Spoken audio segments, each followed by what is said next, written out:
matrices are used in a Bayesian algorithm, and we'll talk about them later on. And while at class 1, there are two reasons. The elements there are positive and negative, and also we can see uh, degree of the vertex, and also the connections of the vertex. The main structures that we decided to use are the periodic crossing graphs, why? Because they are symmetric, and we will use these period of graphs. Here you see two periodic crossing graphs. One dimension and four vertices. The main Ani, dimensions, and here you can see how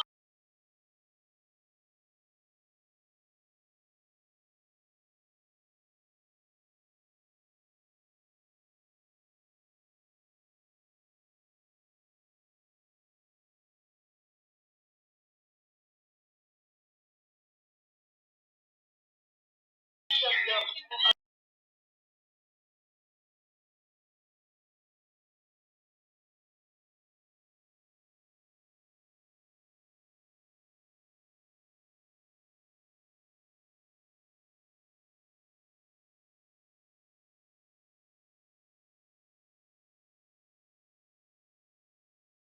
since that was exactly our aim.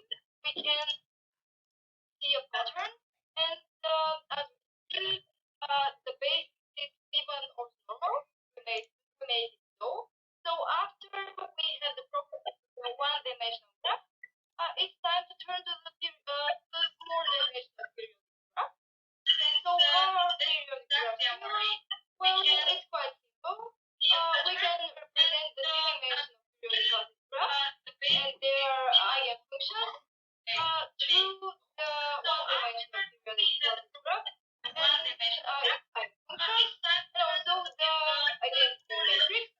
So here we can conclude that we only need to know representations of the one-dimensional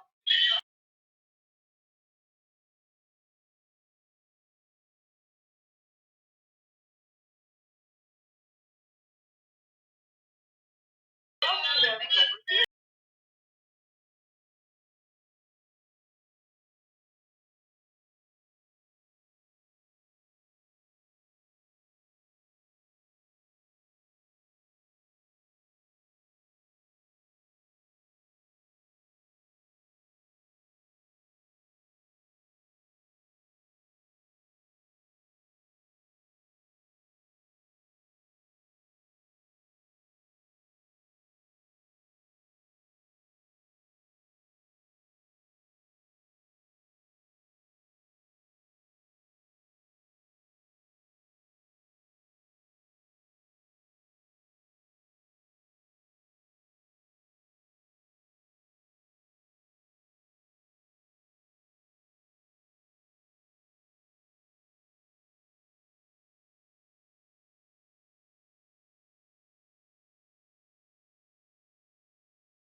or links pointing from it. We put outgoing edge from this vertex to any other.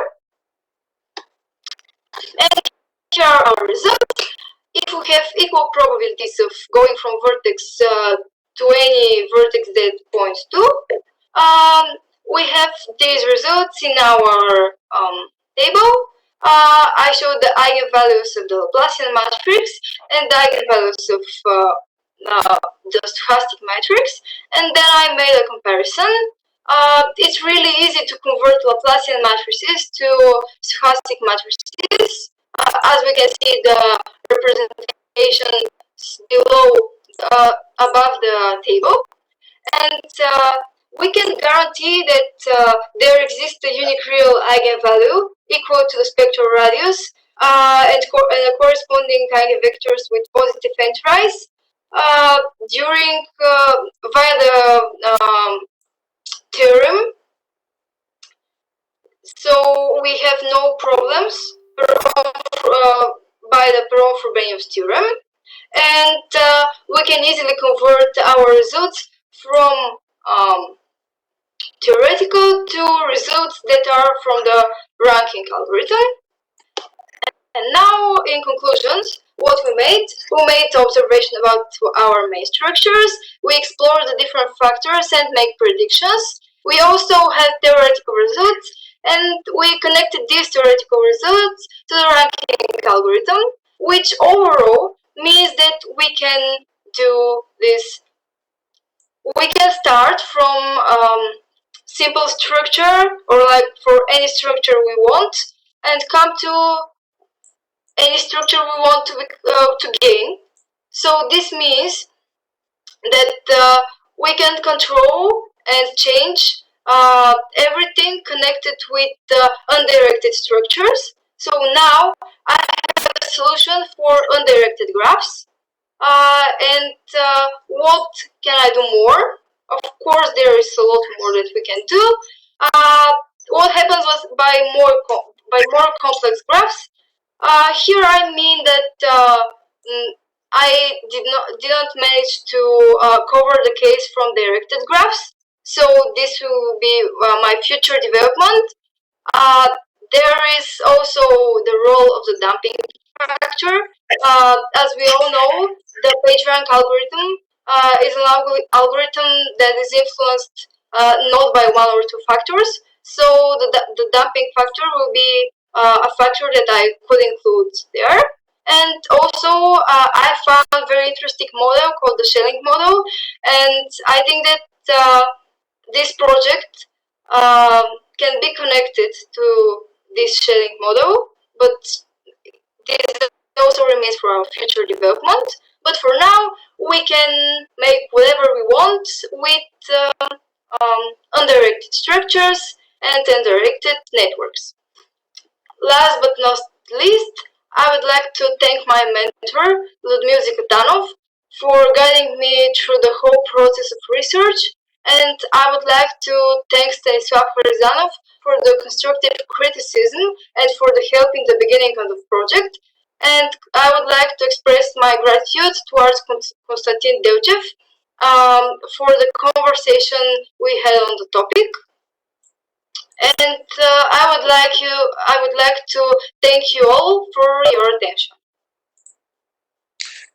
Okay, thank you very much. Any questions from the members of the jury? Okay, I have a question. Okay. Can you hear me? Anna? Yes.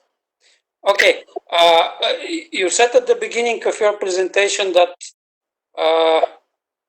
you have a reason to consider such a structures and to obtain certain results, but in your project this information is not included. Well, as far as I remember, you start the project with a lot of definitions, and you don't say anything about the background and about the problem. It's quite intuitive. I mean that this is a popular representation. For us, it was hard to make the right choice that will come to solution, but I mean, it's not something, I don't know, something special, but these are the reasons I chose these things. And I didn't know that the reader should know why I choose such instructions. I can include it, like, for future, if it's so essential. Okay, because usually when you write a project, at the beginning you include some information about the background of the project and why you actually are doing all this stuff in the project. Okay, when you start directly by some definitions and theorems, then it's difficult from the beginning for the reader to understand what. Okay, I can call it. Okay, it's just for better reading and for better understanding. Hope that now you understood better. Yes. Okay. Any other questions from the members of the jury? Okay, if not, then thank you, Anna. Thank you too. We have to go further with next presentation, which is Victor Kolev. Victor Kolev, once again, a video. We will switch it off if it causes lag, and share your presentation. Okay, in that case, please do try and notify me if for some reason connection breaks off. You will see me waving. I won't really see your screen because I'll be presenting the presentation on full screen. So, but you will receive a message through another channel. Okay, thank you. Do you see the presentation now? Yes. Okay. Thank you very much. Hello everyone, my name is Victor Kolev and I will be presenting you today my work on memory-augmented neural agents through deep model-free reinforcement learning that I've been doing along with my mentors Rafael Rafailov and Svetlin Penkov. Now let me first start with the basics. What is reinforcement learning? Well, imagine that you've just checked into a hotel and you have been given your room key. However, you do not know exactly where your room is. So you're in an environment, the hotel, and you have to reach some sort of goal, which is your room. And you do that by taking actions, namely walking around. And by walking around, you observe new states, so you see new things around you. And along the way, you receive rewards that guide you to your goal. So in this case, you would receive a reward when you finally enter your room. And how do you act in this scenario? Well, you don't just walk around randomly, do you? You act according to some strategy, or in the context of reinforcement learning, that's called a policy, and it is denoted by pi. Now, this function pi takes a state st, which is what is currently around you, and outputs the presumably optimal action at. And usually this policy is modeled by a neural network whose objective is to maximize the total reward. Now, what would be a good RL strategy? What do you want the neural network to learn? Well, we want something that is scalable, so it shouldn't matter whether the hotel has 10 rooms or 100. It should be general, so that the strategy doesn't just work for room 105, for example, but any room. It should be adaptable to unseen scenarios, so that the agent can always act in a good manner. It should be sample efficient, so that training is fast and cost is low when sampling is associated with very high amounts of manual labor, like for example in autonomous driving. And lastly, the policy should be abstract. So it should follow abstract logic, like any sort of intelligent behavior that we see in humans. So what all of this means is that a good RL strategy should be algorithmic. Now, is it even possible to solve any RL problem with an algorithm? Is it possible to simulate any algorithm with a policy? Well, yes, Turing machines are a type of abstract machine that can replicate any algorithmic logic through an internal rule table and memory. And if that's theoretically possible to simulate any algorithm, is there a neural network that can also do that?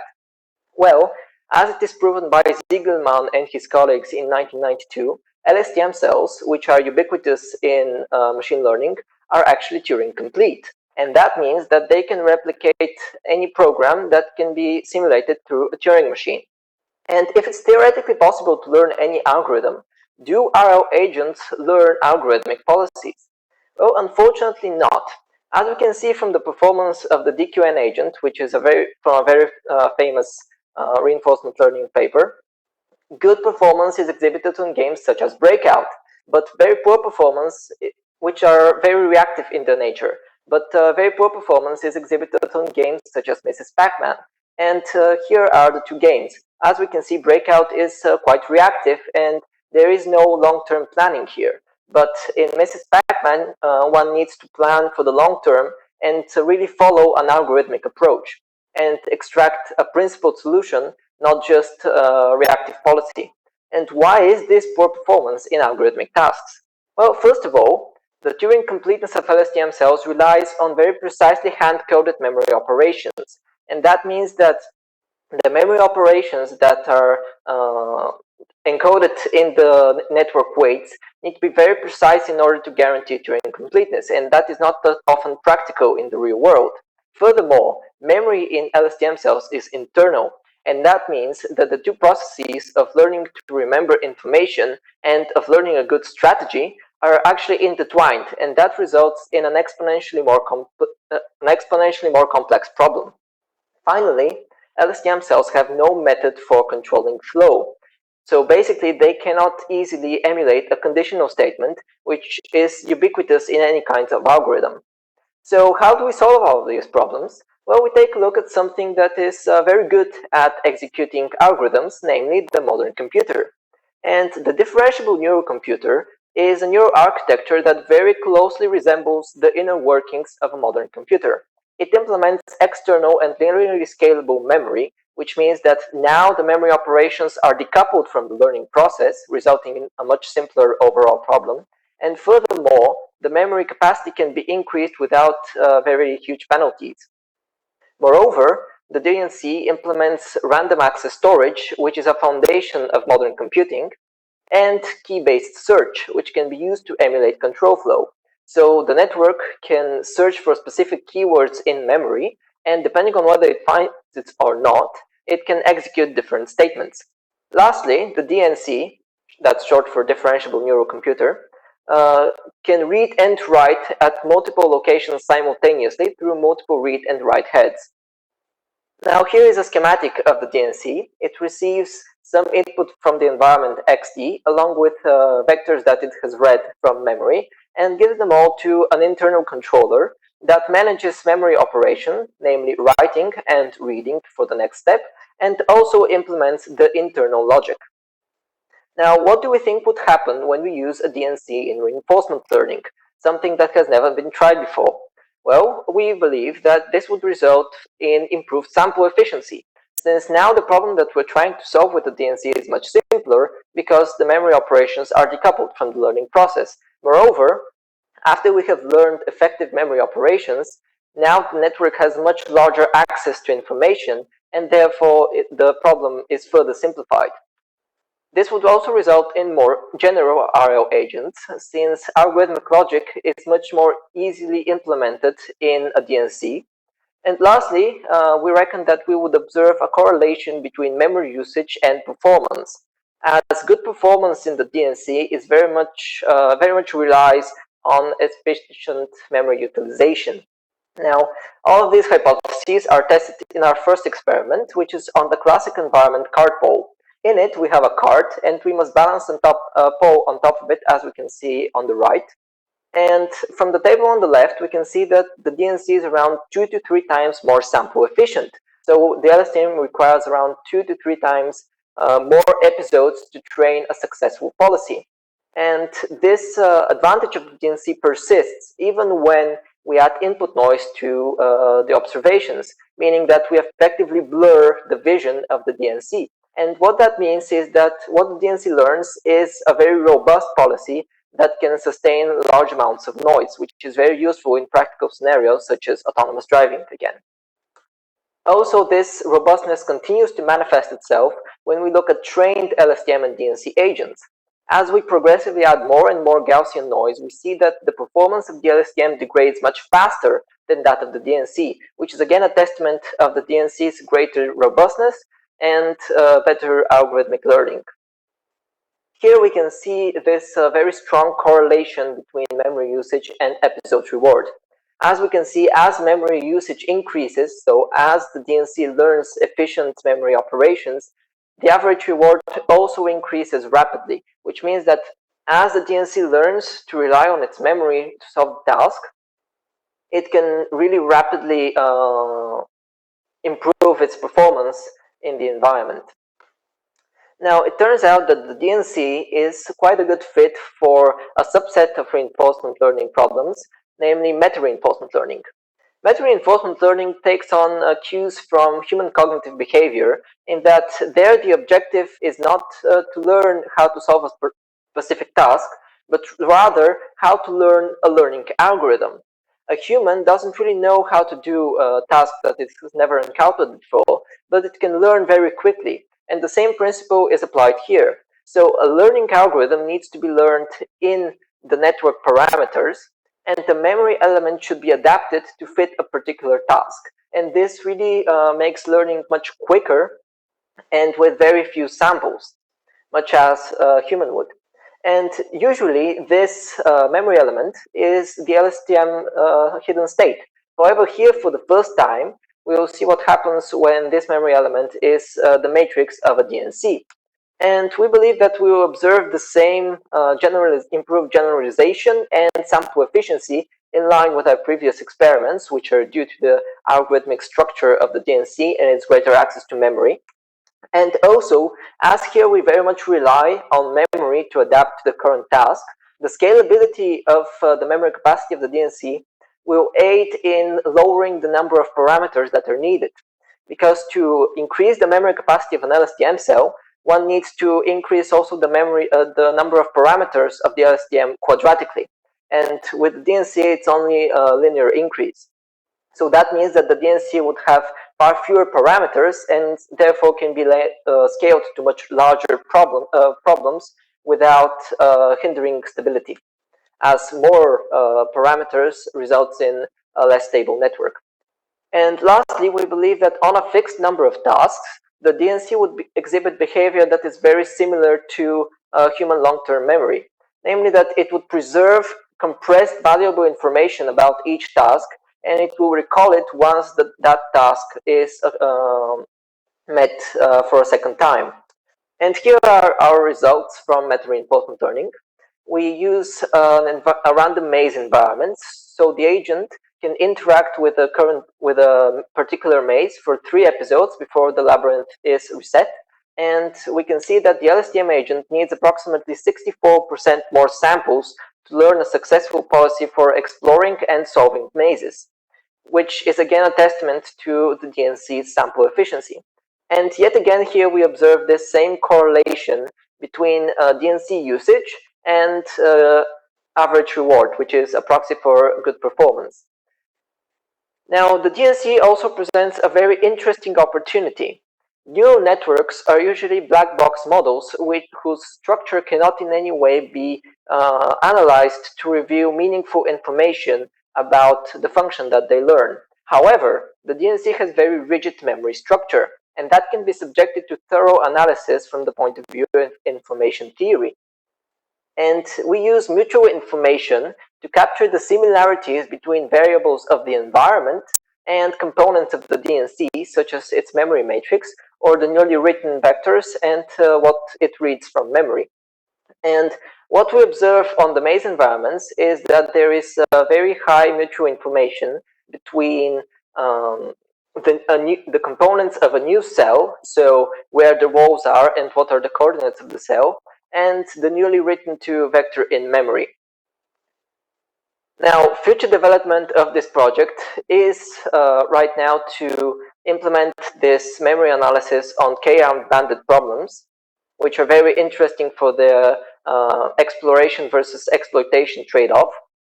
We also wish to see whether memory usage can be used as a pseudo-reward in sparse reward settings where the reward signal is very weak, which hinders training. And lastly, we wish to see whether learning efficient memory operations with supervised learning first, which is much more stable than reinforcement learning, would actually aid the stability of the DNC, since now memory operations would be much more rigid. Thank you very much for the attention, and now I'll be happy to answer any questions that you might have. Okay, thank you, Victor. Any questions from the members of the jury?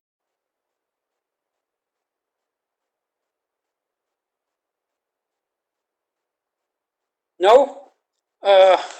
Okay, I have a question. From me, Yes? if I may. Okay, for sure. Sure. You claim that this model will exhibit properties similar to human memory, which is a bold claim to make. Can you please explain why do you... Indeed.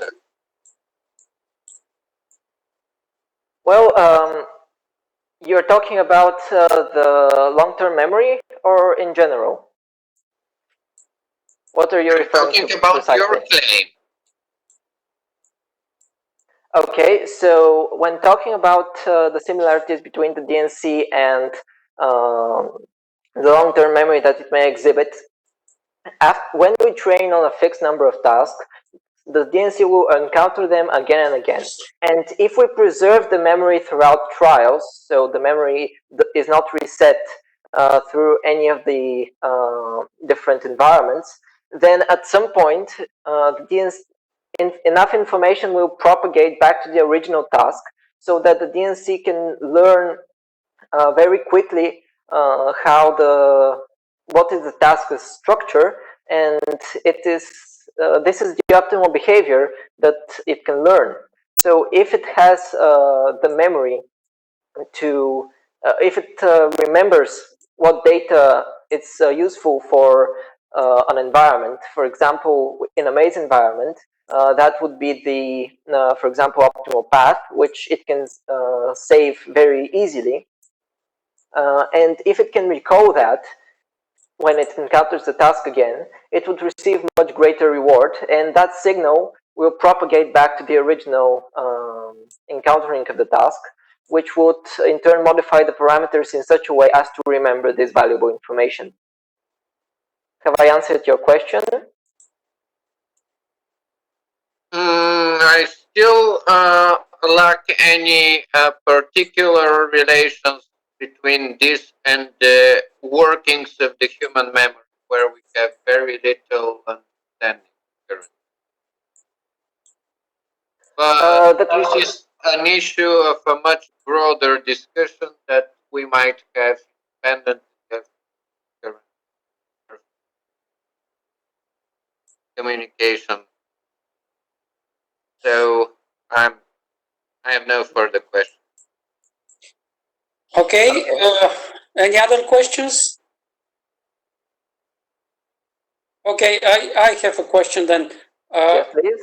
What is your personal contribution? Your project? My personal contribution, you mean in terms of what my mentors helped me and what I did, or what I did in terms of the whole reinforcement learning community? I mean, apart from what you discussed with your advisor, after that, what is your contribution? What else did you do? Well, project? the implementation of the DNC within reinforcement learning is a first in the reinforcement learning sphere. It has never been attempted before, and so we are making, we're truly making something novel here. This has never been tried before. And in terms of my personal contributions, mostly the ideas are generated in collaboration with me and my mentors through regular discussions. But for example, the latest idea that I came up with was this supervised learning approach to the learning of memory operations, and I'm currently working on that. But in terms of the general RL sphere, everything that I have presented right now is novel work.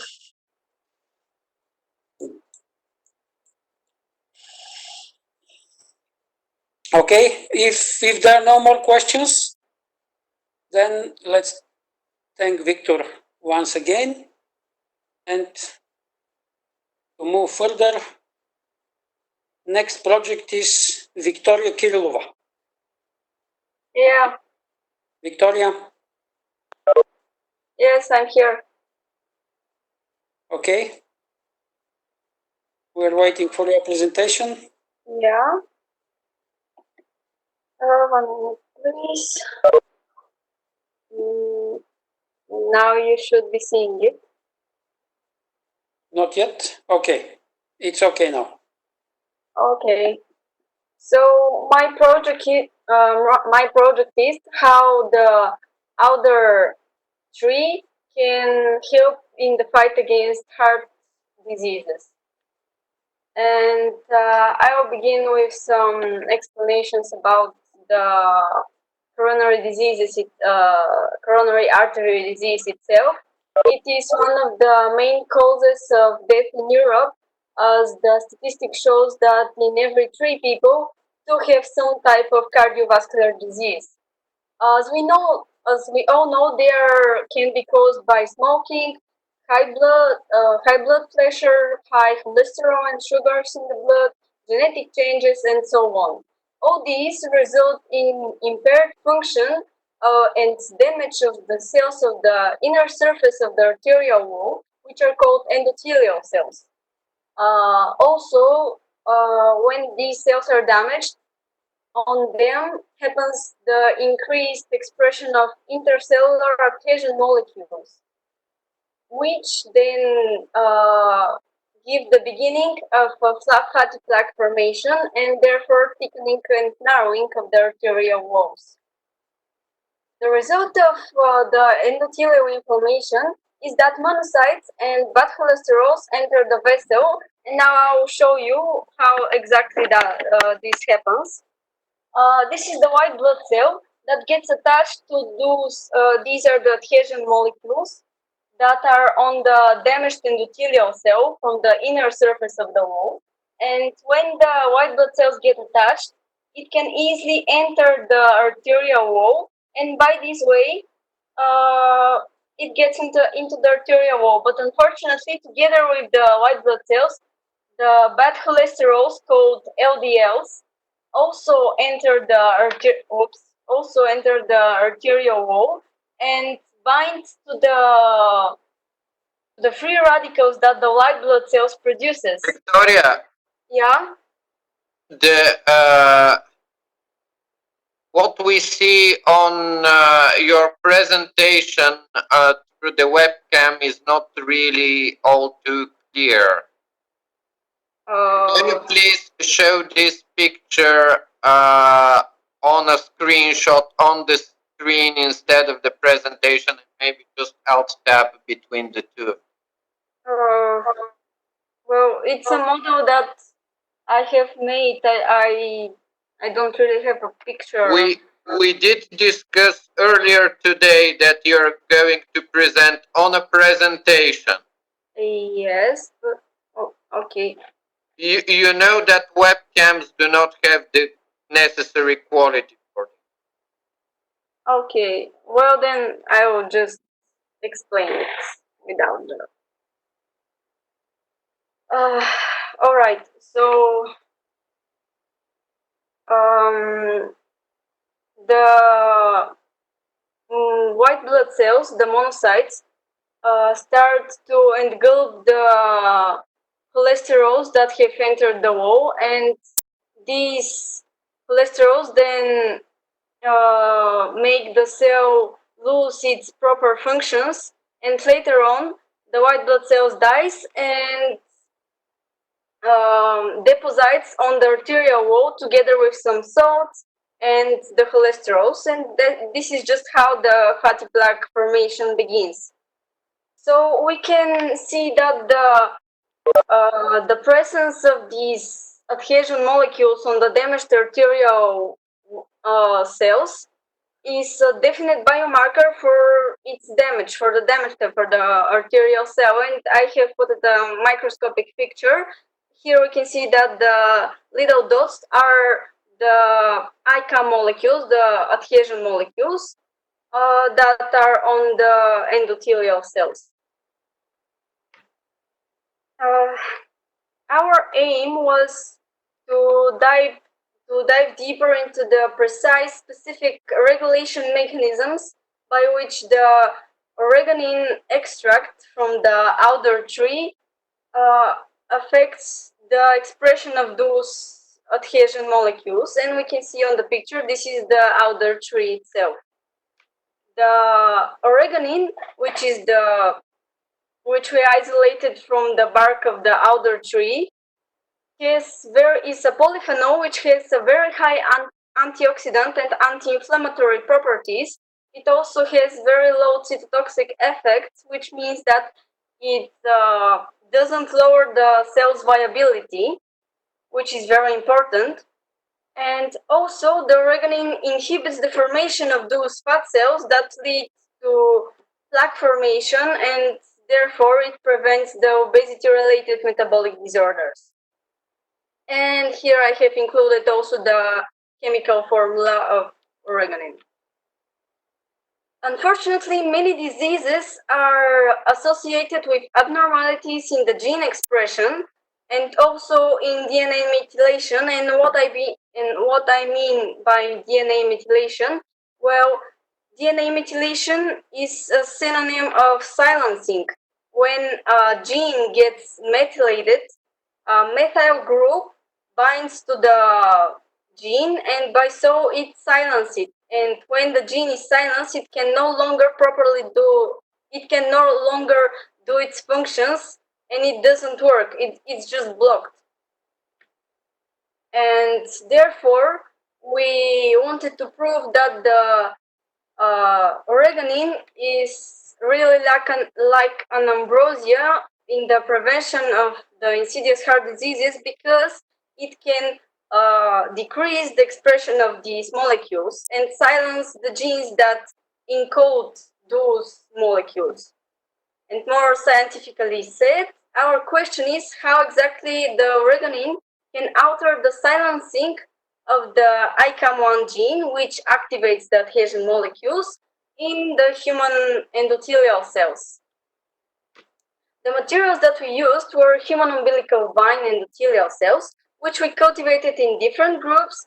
The one untreated, the second cells treated with pure oregonine in different concentrations, and the third cells treated with crude extract from the alder bark.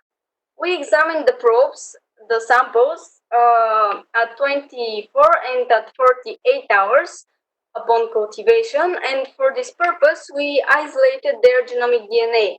The genomic DNA is on the bottom of this sample that I have given on the photo. The methods that we used were bisulfite conversion, methylation analysis, and polymerase chain reaction, PCR, which today seem to be I couldn't expect that it can be such an efficient and helpful way of dealing with the nowadays situation with the COVID-19. By all these methods, we get to precisely and easily understand the amount and type of the gene that activates those adhesion molecules. And to analyze our data, we used the index for the methylation level, which showed us the ratio between methylated and unmethylated regions of the gene, where the silencing of the gene occurs. And we calculated that by that given formula. The results that we obtained were that the strongest interruption of the ICAM1 gene expression was shown by pure regornin in concentration 7.5 micromoles, and also with crude extract of the diaryloheptanoids from the outer bark. And on the diagram, we can see that these are the orange column, the yellow column, and the last two columns, where the expression of the gene is very, very low.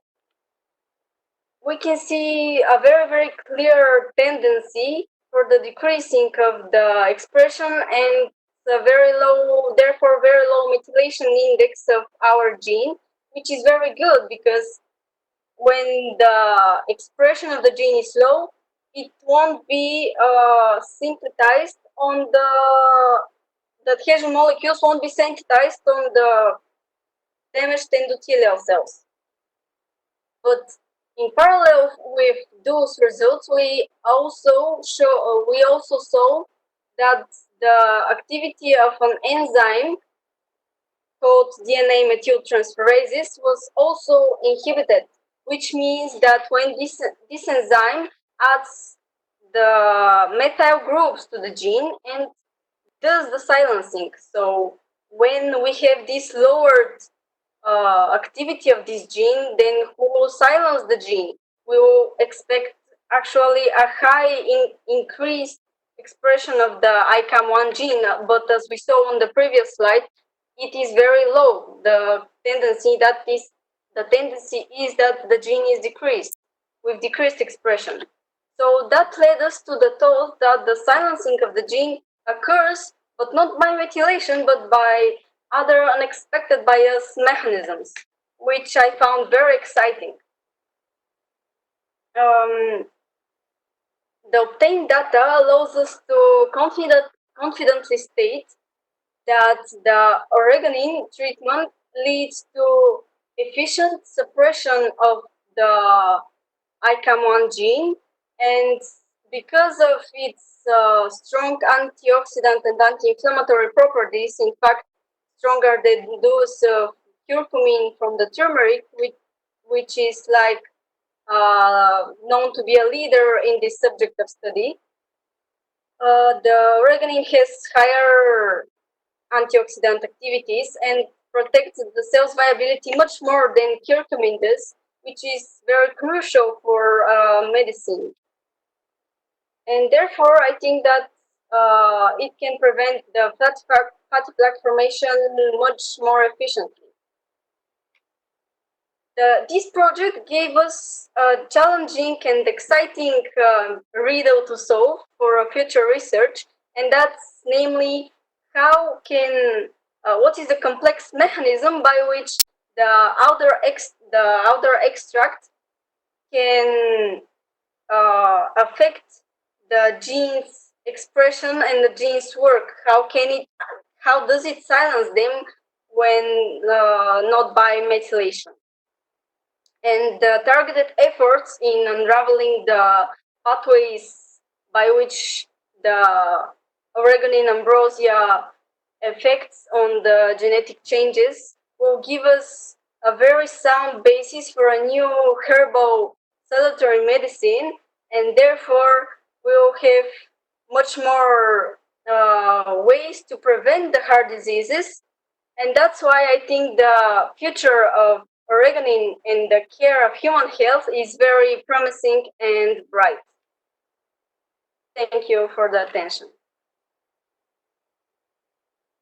Okay, thank you, Victoria.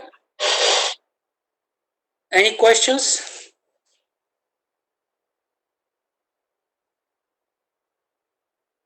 May I? Okay, Kosio, go ahead. What are your personal contributions to this topic?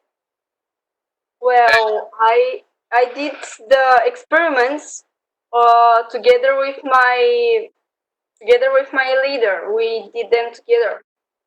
Okay. And collected the data and did the analysis of the data, everything. And my second question would be, do you know other plants who are very commonly used, or rather compounds from them are very commonly used to treat cardiovascular disease?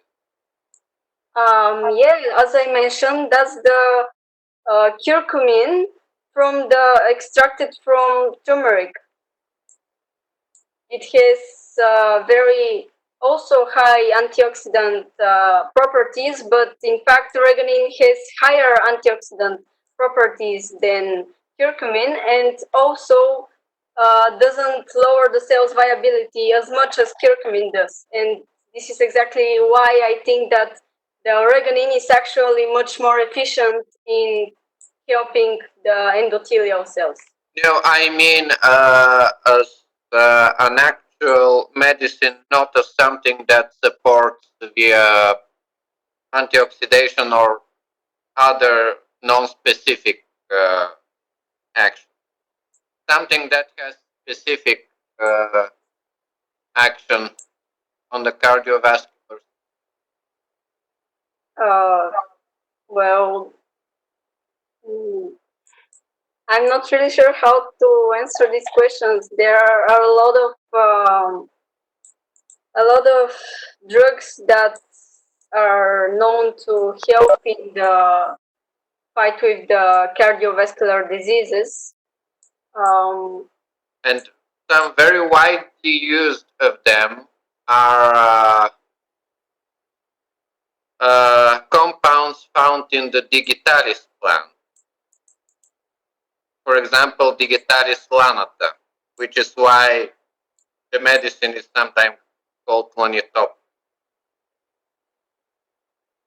Well, I haven't heard of that. It's interesting. I'll check it out.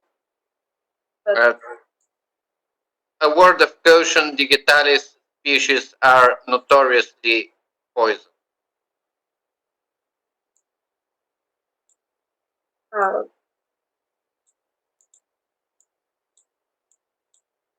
I didn't understood the question. No, the last one was just a remark. Oh, okay. Well, thank you for the new information. I will check it out. Okay, but any other questions now? Okay, if there are no more questions, then thank you, Victoria, once again, and we continue with the next presentation, David Kamenov. David? Hello, do you see me? Yes, it's okay. Okay.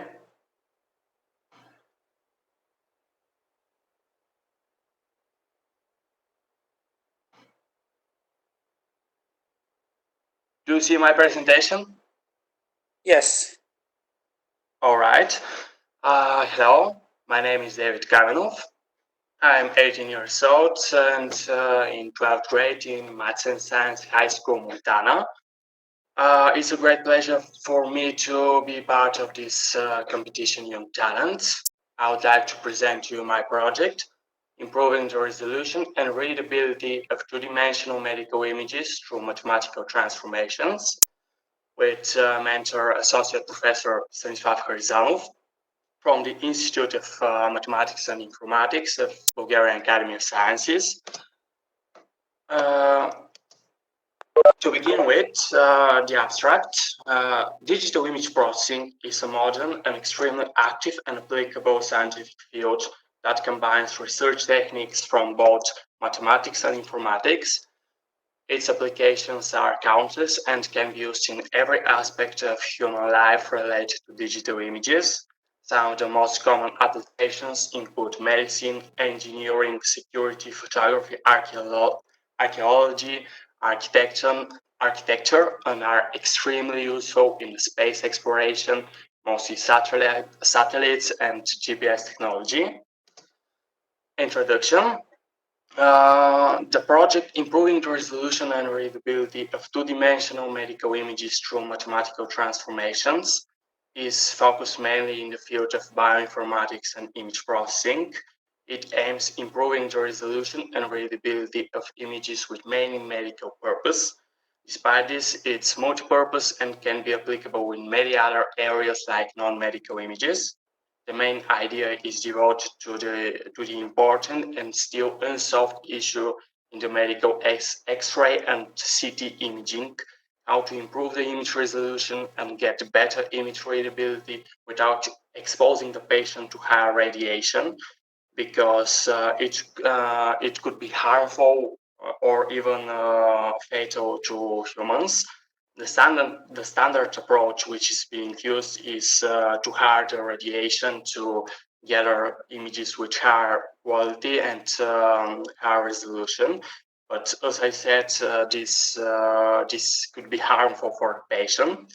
The purpose is to lower the chance of doctor error caused by not enough information and to increase the chances of successful disease treatments while applying as little radiation as possible. Thus, it could save human lives by improving imaging diagnostics. And nowadays, in the fight of COVID-19, it could be widely used to fight the COVID-19. Here you can see a preview of an image that in the left here is the input image, which has a resolution of 25 by 28 pixels, sorry. And in the right is the output image that is being converted. The aim here is to measure in microns the diameter of the gap, which is here. And as you can see, it is nearly impossible. And to make it possible, the doctors have to make the radiation higher. So after using the algorithms of my project, this is the image that is being converted. And as you can see, it's easier to measure the diameter of the gap here. Later, I'll go into greater details. Algorithm description. There are certain algorithms which were implemented for this project.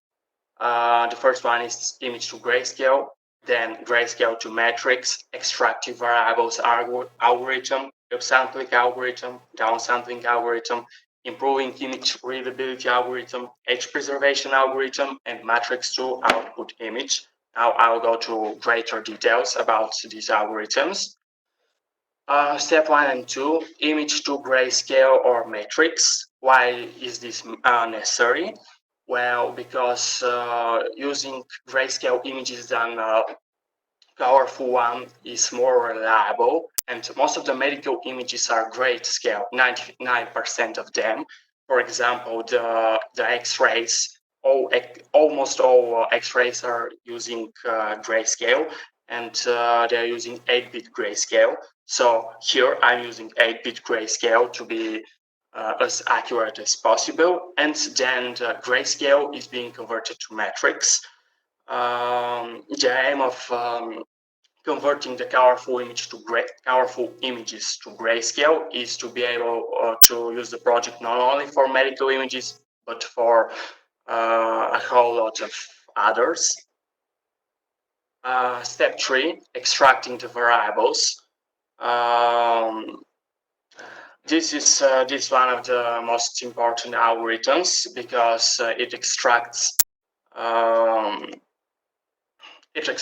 the variables like in the matrix you saw before. So here you can see the numerations of a standard matrix 3x3, and their values are being extracted by the standard weight of matrix 3x3. But it is interesting what happens, for example, when the pixel I, which is the central pixel, is, for example, with coordinates 0, 0. When this happens, the F, U, C, L, and N does not exist, so they're out of bounds. So using this algorithm, which is custom made, they are gathering the value of their closest neighbors. So, for example, F, U, and L are gathering the value of I, C of R, and N of D. So this happens for the four corners of and for the 4 sides in the medium of the matrix, everything is normal. So this works all right. So to continue, with step 4, which is upsampling algorithm. This is using Chaikin approach, which is weighted average. The formula of increasing the resolution is 2 on the power 2n, where n is the coefficient of increasing the resolution. On the diagram in the right, you can see the central pixel I, which is divided to 4 different segments. And using this formula, which was created as part of this project, it is proposed a new kind of upsampling algorithm. Then step 5 is downsampling algorithm. Why do we need downsampling algorithm? Well, it's for improving the readability. Why the algorithm is divided to 4 segments, as you can see, because otherwise it goes out of bounds. And what is the formula and how is it created? It is created for upsampling algorithm, and you can see it right here. Again, this algorithm is custom made for the project. Then step 6, one of the most important algorithms is improving image readability algorithm. Here you can see the formula of it. This algorithm is 50% based on a science article, but it was changed and a new mathematical model was created for it. Here you can see from which science article. Then edge preservation. Edge preservation is one of the most important algorithms. It has upsampling and downsampling edge preservation, and it increases or decreases the resolution without blurring the edges. Because, for example, the algorithm which you saw in step 4 blurs the edges, but this one sharpens the edges, and depending on the result required are used different algorithms. It preserves details. On the picture here, you can see the Eiffel Tower, and on the right, you can see the edges which are being detected. Again, this algorithm is custom made for the project. So let's see a picture. For example, in the left, this is a picture used for OpenCV, a neural network training dataset with a low resolution 200 by 200 pixels, pixelized with low quality. After applying the algorithms of the project, you can see that the readability and the quality is better. It's better for a human or a machine learning dataset to recognize that it's a picture of a rose, and the resolution is 800 by 800 pixels. Sorry. Next, the image you saw in the beginning. This is an input of a bone, real life medical image, 28 by 25 pixels in the beginning. And as I said, the aim here is to measure the diameter of the gap over here, which I think is almost impossible in the picture in the left. But after applying the algorithms in the project, the result is the picture in the right. So I think it's easier, and even for a normal person, not a doctor or specialist, to measure the diameter of the bone over here and to do the test. So the resolution is 1792 by 1600 pixels, and the resolution and readability is being improved. To continue, this is another medical image of a skull. The input image is 896 by 683 pixels, and the aim of this image is to extract the bone. And again measure the distance over here. So you can see in the right, after applying the algorithms of the project, that the resolution is almost 14,000 pixels by 11,000 pixels. The resolution is improved and the readability, and it's also being segmented so that the bone is being extracted. Next, this is again an image of OpenCV machine learning dataset. The input is 16 by 16 pixels. And if you improve by the standard way, this image, if you increase its resolution, it's 1024 by 1024 pixels. And I think it's a little bit difficult for a person or even a computer to recognize what this object is. So after applying the project, this is the image that is being converted into right. I think it's easier for recognition of the object here. To continue, another OpenCV machine learning dataset image, 16 by 24 pixels input of a square root out of 5. When we improve the resolution using the age preservation algorithm, it's 1025 by 1536 pixels. And if we improve the resolution and readability so that it could be easier to recognize, resolution is again 1024 by 1536 pixels. This is a screenshot of the desktop application. For this project, I have created a desktop application and web application so that all the customers could be able to use it, because desktop application is only working for Windows, while the web application is working for Windows, Linux, Mac, Android, and iOS. So again, you can see here an input of OpenCV dataset again, 16 by 16, and after improving the resolution using upsample edge preservation, you can and segmenting in them, you can see that the resolution is better and the object is easier for recognition. What is the contribution of this project? For this project were created mathematical models for new algorithms. Mathematical modeling is used instead of neural networks because for neural networks it's very difficult to be used in medical images because first of all, they are very expensive. Creating such images are bad for human health, and we need tens of thousands of them to create a result of, for example, like the bone you saw before. There were created novel sampling and downsampling operators, dynamic choice of the time step for the image of readability. This is something new that something that no one has attempted before.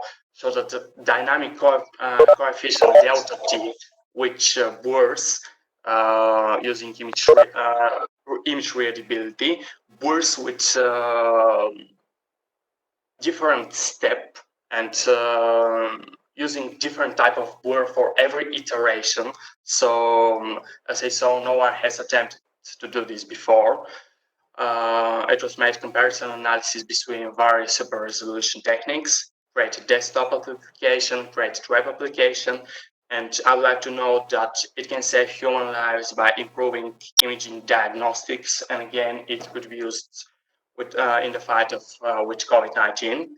I'd like to show you the desktop application. So this is the input image, as you saw, 28 by 25 pixels, and this is the output we get from this picture. Let's try with this one. After we convert it, you can see what is the result. Let's try with the mathematical image. You can see what results we get. The edges are sharper, and it is very easier for a person. David, yeah. Excuse me for interrupting you, but I'm afraid that we cannot see any image. We just see some gray field. I'm sorry. Give me a minute. Do you see it now? What I can see now is square root of 5. Yeah, exactly. Okay. So I have to start again then. Did you see the result of this? Yes. All right. So this is the input. This is the input, 28 by 25 pixels. And after we convert it using this application, is what we get. It is easier, as I said, to measure the distance of the diameter of the bone of the gap here. The resolution is higher, as you can see. So let's continue to this one. After we convert it from 16 to 16, we get 1024 by 1024 pixels, and the quality and the resolution is better. So it's easier for a person on a machine learning dataset to recognize the object.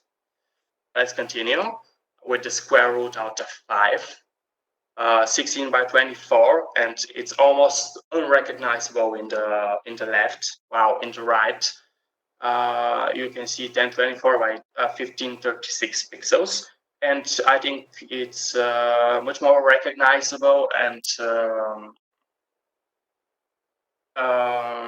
easier to understand what it is showing in the right instead of in the left. So the results in compared to the input image. Let's continue to this one. I think this one is almost unrecognizable, but after we convert it, we can see that it's the number 100 with 2 slides down. The resolution again is higher from 16 by 16 by to 256 by 256. And it's easier for a human or a computer to recognize the object. And finally, this is the image of school you saw before, 869 by 683. And after we convert it, you can see that the resolution is 2 times higher and the bone is being extracted. So it's easier to measure the distance of the gap, which is the aim of this test. So here you can see that there are different algorithms. The algorithms that I explained, I'd like to show you this one. This one is the exact same, but the web application. So it's working on a server, remote server. So it doesn't matter if your local machine, your laptop, or even a smartphone. So it allows you to. Do you see it now? Do you see it now? Well, I'm afraid we don't see anything. Do you see web application now? I think so. Yeah, okay. So this web application is working on a server, and it allows you to convert the images, medical and non-medical ones, remotely on a server. So it doesn't depend of your local machine. So you can do it from a smartphone, from a local computer, and it is being done on a server. So you could be using a very slow computer, and it's not a problem. Because something I very much didn't like is the medical software. The software for medical images is it is only being used by doctors and specialists. So normal people would not use this because it's made only to be used by specialists. So because of that, I wanted to create something which has a desktop application and a web application, so it allows everyone to use it. To continue with the presentation, do you see the presentation? Excuse me, do you see the presentation?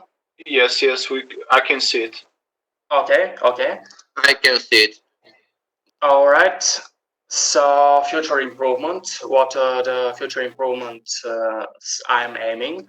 Implementing variable adjusting algorithm, implementing a neural network. So despite that this project is using mainly mathematical modeling, in the future I'm aiming to try different neural networks to see and compare the result, automation, anti-aliasing algorithm, and using more images, industrial and medical. I'd like to thank my mentor, Associate Professor Stanisław Horizonov, Alexander Kuarski, Associate Professor Jenny Sendula, Konstantin Delchev, Victor Kolev, and Young Talents and Ministry of Education, High School Student Informatics and Mathematics Institute, and SRS 19, Bulgaria Academy of Sciences, Institute of Mathematics and Informatics, and Institute of Informational and Communicational Technologies, SAP and Geek Camp, including Stoyan Velev and Petr Ivanov, and Ilan Tsenkov and Dora Stoyanova, which are my informatics and mathematics teachers. And thank you for your attention. Do you have any questions? Okay, thank you, David. Are there any questions? Well, I have one question. Well, you said that your software, actually your algorithms could be used for astronomical images. Yes. Yeah, but actually in the professional astronomy, there is one very specific file format which is used. This is the so-called FITS format. Are you familiar with it? Dot pizza? Could you repeat it? Actually, in the professional astronomy, there is one very specific file format which is used for the images. This dot fits, yeah. So, can your software work with it? Well, I have never tried astronomical images, but it is very easy. So here I can show you. Do you see while I'm sharing screen? Yes. So here I have different formats, and when I started using actual medical images, there were format TIFF, and it took me about 5 minutes to convert it to be able to work with TIFF. So I'm sure that it would be easy to work with astronomical images. So I haven't tried, but I will try, and I think that there would not be any problem using this format. Have I answered your question? I think so. Actually, this is one possible improvement, probably. Yeah. Okay, thank you. And one question from me. Yeah. You said you've been able to use TIFF images, right? Yes. What about GeoTIFF images? Well, again, as the astronomical images, I didn't have a need to use this format, but as I said, it would take just a little time to make it able to. With all due respect, when you haven't tried something, be a little bit more reserved in your prognosis. Yeah. Okay. You don't know the file format. It might be doable, but it will be fiddly. You have. All right, I will try. Maybe different image types you have. Bitmaps you have. Could you repeat the question? Sorry, I didn't hear you. They are very different file formats. Not all of them store the image as just a collection of pixels. I believe you're being way too brave with your projections that it will need just a tiny bit of work for every possible image format out there. Yes, absolutely, you're right, because it was easy to make it work with TIFF images, but as you said, when I think a little bit longer, you're right that there could be much issues with using this kind of format. So I really have to try, and I'm really not sure that it is going to be that easy to make it. So I have to try, and now I don't guarantee that it will be very easy to do it. Have I answered your question? Okay. Yes. Are there any other questions? Okay. Anyway, we are not up to the schedule now, so we're a bit late. So thank you, David. So now we'll... На живо сме, можеш да започнеш. Okay, so my name is Dimitar Chekharov, and today I'm going to talk about my project, which is a generalization of Artin's conjecture to primitive roots in Gaussian integers. And first, we're going to start with what is a primitive root and what is a near primitive root. Well, for a prime number p, a primitive root is such an integer that the lowest power of a that gives residue 1 when divided by p is actually p minus 1, meaning that all powers of a to the power of 1, a to the power of 2, a to the power of 3, up to a to the power of p minus 1, when divided by p, they give all possible residues modulo p. Of course, except 0, because we're not considering 0 like a real residue modulo p. And you can also imagine it as a way that a generates all possible residues modulo p. And this notion of generation is also important for near primitive roots because they're almost the same. They're almost the same as primitive roots in the sense that they also generate a set of residues, but this time it's not the full set of residues. It's a subset of the residues that has size p to the p minus 1 over q, where q is a fixed index. And we call this the index of the near primitive root. And now that we have cleared what is the full notion of primitive roots and near primitive roots, we can finally state the conjecture of Artin, which is in 1927 actually. Artin conjectured that all non-square integers bigger than 1 are primitive roots for infinitely many primes. And he also suggested that the density of this set of prime numbers can also be computed, and he gave it with the following formula. Now, Artin was almost correct. His conjecture is almost true with one small correction, and this correction comes in the density. There is a correction factor that needs to be taken into account for the whole conjecture to be true. Yes, all non-square integers are primitive roots for infinitely many prime numbers. However, the density is not exactly Artin's constant, but Artin's constant multiplied by a coefficient. And you can see here what exactly how the coefficient can be computed. And in 2004, there was this other mathematician, Golomb, who conjectured that if we take Artin's conjecture and reformulate it, instead for primitive roots for near primitive roots, it's probably going to be the same. So his conjecture was for a fixed q, for a fixed index q, for every integer that is not a perfect square, it's a near primitive root of this index q for infinitely many primes. Well, in 2009, 2010, it was proven that actually the conjecture is false. There is a finite set of pairs a and q, such that the set of primes is actually finite. So the conjecture in this one is actually false. However, it's almost true with up to certain cases.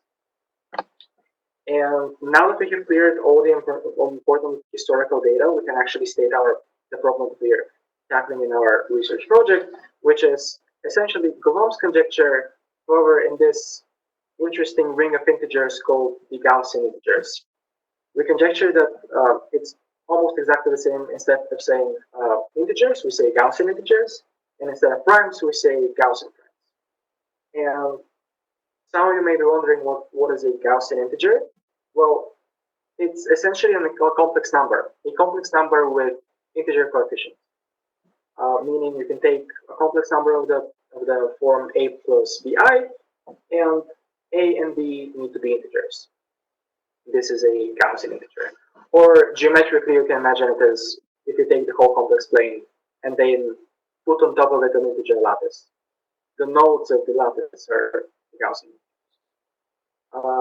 What you're going to see further in the presentation is that in this form, the conjecture is again false. There are certain cases where it breaks.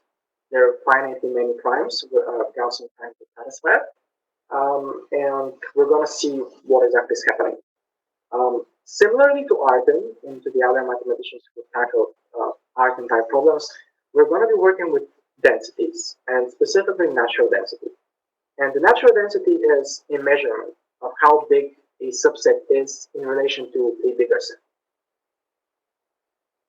And it's specifically useful because a positive density tells us that the subset has infinitely many elements. And the only problem is that a zero density doesn't tell us anything. It may be a finite subset, maybe an infinite subset, we don't know. Such an example of zero density is actually all normal primes, so 2, 3, 5, and so on, over all integers.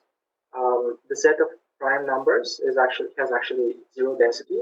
However, it's obviously infinite. So this is a case where it breaks. And the first lemma actually in our project is one of the most important ones, and it tells us that the density of satisfactory Gaussian primes for a pair A and Q is of this form, where the numerator is just the standard Möbius function, and the denominator is this index, this field extension index, which we need to compute in a certain way to actually find the density, and then after finding the density, find its zeros and ultimately grow the conjecture.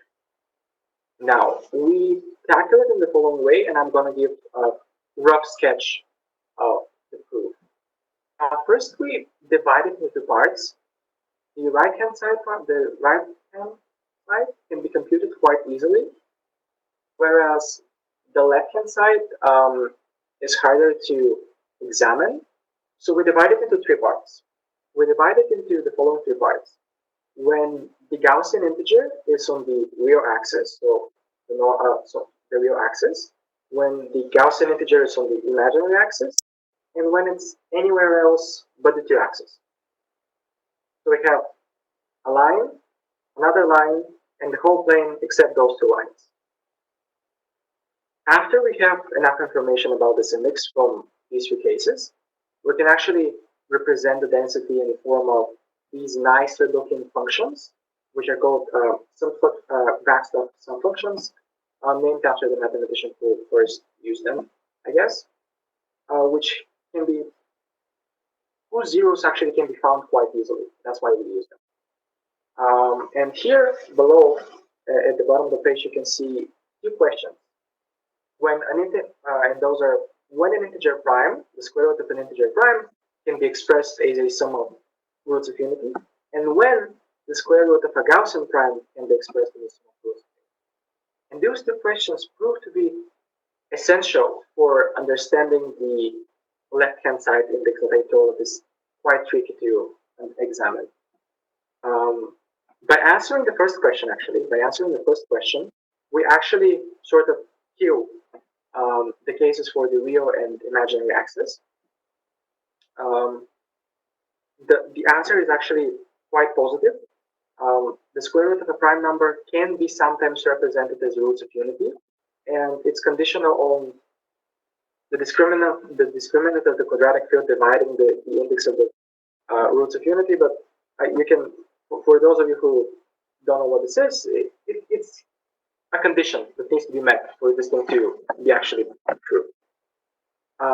And then applying the lemma to our problem, we can actually find that our density, depending on whether A is positive or A is negative, our Gaussian is positive, can be expressed in those 2 ways. And after a lot of tedious computations, we arrived at the following zeros. So in those 5 cases, in those finite number of cases, we have 0 density. And after manually checking them, we can actually see that there are finitely many primes that help to satisfy our conjecture. And these are sort of the counterexamples to our conjecture, that it's not universally true, but there are certain exceptions. When it comes to the imaginary axis, the situation is a little bit simpler. We only have one formula. However, this formula is a lot trickier to compute compared to the formulas in this for the real axis case. And also the zeros that are sort of the zeros that the cases for the zeros that we get from this formula is abominable, and that's why I haven't actually included it in the presentation, but it can be computed and it can be verified. And finally, we arrived at the case which is sort of the biggest case, the case where we are outside the 2 axes.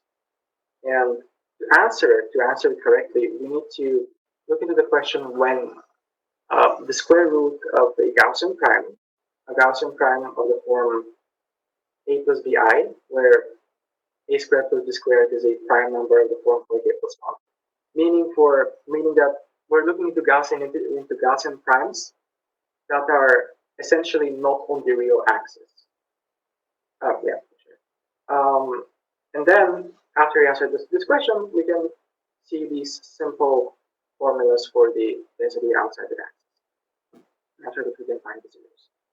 And finally, our final result is actually sum of densities. Up until now, we have fixed the index and looked for Gaussian integers for a's. And now we're going to do the opposite.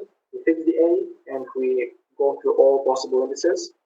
And after we sum those densities, we get 1, which is kind of expected, considering that it's almost like we're taking all possible prime numbers. And this theorem is sort of like a verification of the truth of our results. Now, as for the future development, there are 2 possible things. First and foremost, we can consider a generalization of the results for quadratic field extensions and cyclic fields. And now I'm probably going to go ahead of myself and tell you that the method is the same. However, the computations are even harder because we are including another variable inside the formulas, and it becomes even more atrocious. And the second one is the possibility of applying our results to tests for primality. And this is something that I've been working on. However, I haven't had tangible success, only small, with the results that are kind of straightforward. And I want to thank all those people who have helped me with the project, specifically my current supervisor, Professor David Logan, and my mentor at the 2019 Research Science Institute at MIT. Thank you for the attention. So now I guess questions from the jury. Okay, thank you very much. Any questions? No? Maybe the same question as before. What is your personal contribution to everything that is in your project? Yeah, okay, so wait, let me go here. So the conjecture here is not originally mine. It's like a problem that my mentor at RSI gave me. He just told me, look into this problem. And so the problem is not originally mine. And also you cannot actually say that it's also originally his, because he also took it from his mentor and stuff. But what I've done is actually everything from here. Basically computing this formula for the density, then applying the lemmas. Actually, the 2 lemmas. This one, the lemma for the square root of a prime number is a well-known fact, so it's not actually mine. I'm only using it. However, the results for the densities are mine. I have computed them myself and verified them myself. And this lemma here is okay. Interestingly enough, this lemma I proved myself. Then I found like a variation of it inside an article. So it's like a well-known fact that I was not aware of. So I cannot again say that it's completely mine, provided you use it to gain these results. Yeah. Okay, and how difficult was to work on this subject? So I mean, can you evaluate? Up to now, I remember you wrote a lot of projects for High School Students Institute and for here for this competition. And if you have to compare everything you have up to now with this project, what is your assessment about this? Well, it's definitely my most challenging project for because of two aspects. This is my most theoretical project, and theory is always hard.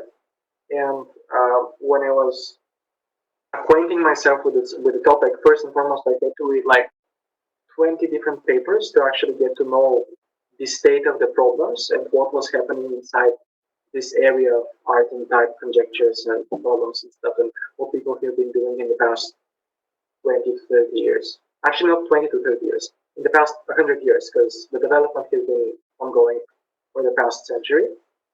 And I have also had to learn quite a lot of like textbook material, because obviously when you're reading an article, there are certain things that you don't understand, and you need to sort of look inside textbooks, and you learn a lot of things along the way, especially when it comes to results and things connected with algebraic, what is it? Algebraic field, yeah, function fields, yeah, algebraic number fields, and yeah, it's definitely my most challenging. Okay, any other questions? No? Thank you again. Okay. Bitcoin, we move further. The next presentation is by Ivan Zlatanov. Can you hear me? Yes. Sure, I will start the video now. Can you see me? Okay, great. Yes. Now I share the presentation. So, can you see the presentation now? Not yet. Not yet, okay. We will wait.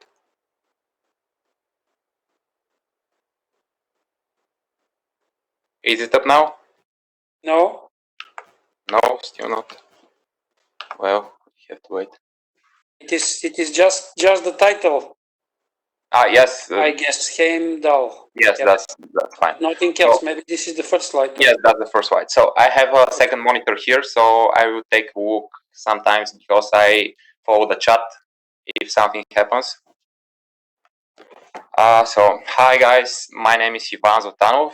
I'm a student in the National Trade and Banking High School of Sofia, and today I will be presenting my project Heimdall USB Mass Storage Device Threat Evaluation using an embedded systems that I developed under the mentorship of Javor Papazu from the Cyber Resilience Laboratory in Sofia Tech Park.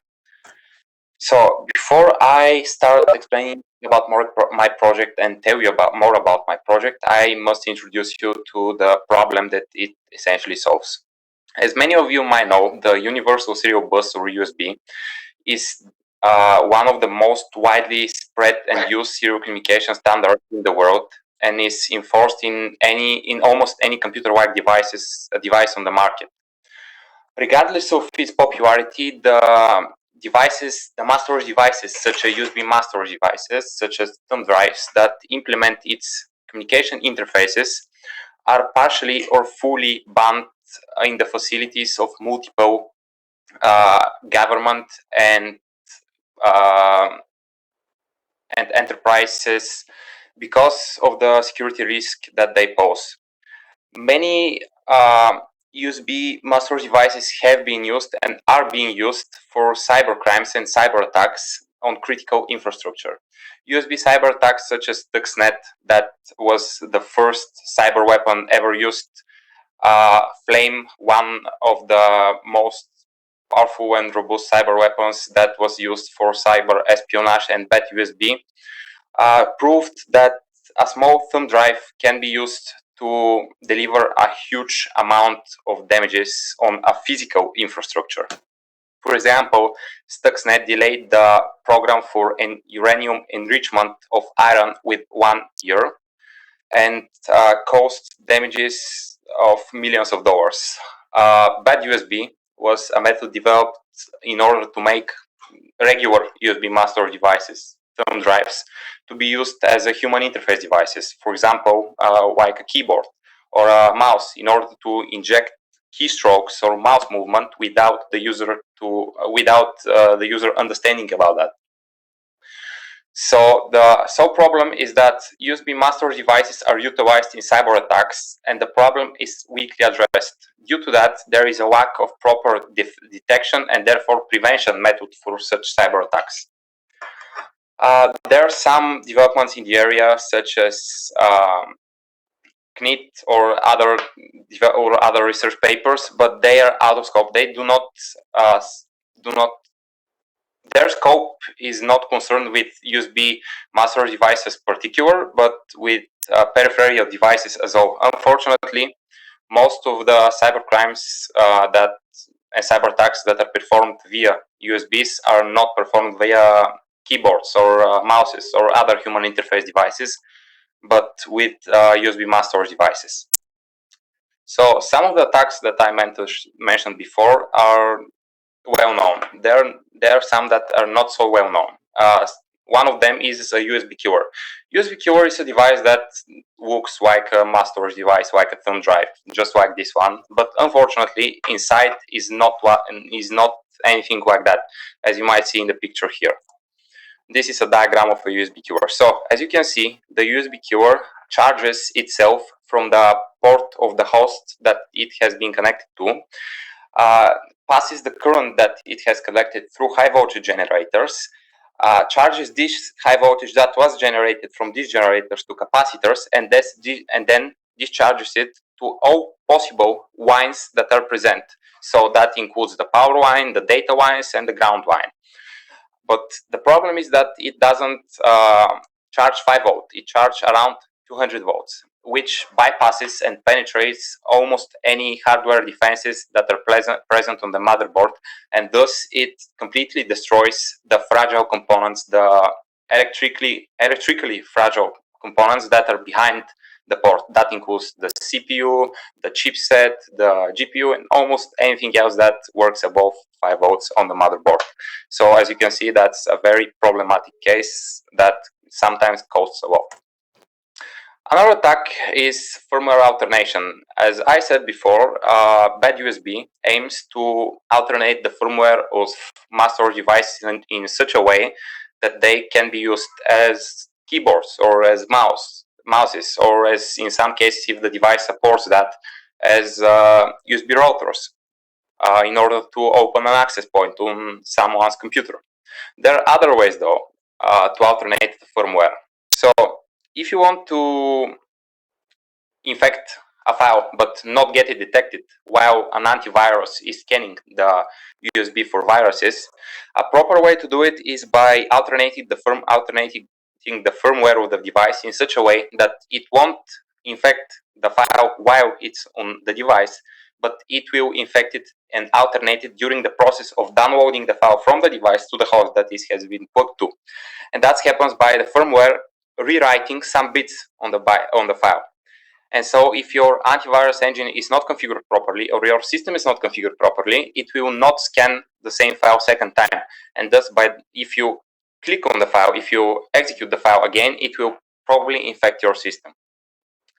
Another huge problem is backdoor wife distributions of Linux operating systems, and particularly backdoor distribution of secure Linux operating systems, such as Tails. So what's the problem here? The problem is that many journalists, many government agents, and many people in whose countries the freedom of speech is a luxury use them. So if such system is compromised, the person that uses it will be compromised as well. And there are many cases in the recent years that people have been hung because they express their freedom of speech in countries that's forbidden, and how they were caught was by backdoored or corrupted distributions of secure operating systems.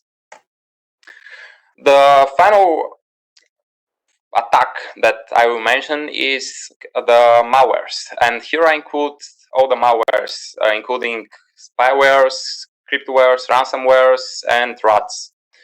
They're a huge problem for many systems if their antivirus is not configured properly. So what is our approach? We have developed a framework that is situated on an embedded system, and the aim of this framework is to detect software and theoretically to detect hardware attacks that can be performed via USB mass storage devices or devices that look like such. Our system allows developing and deploying custom tests for edge cases. For example, if you want to test all the docs files on the USB device for macros that can ping a server in order to expose your location, for example. We also developed a proper method to verify the integrity of live boot distributions of Tails, and in almost any version of Tails that is public.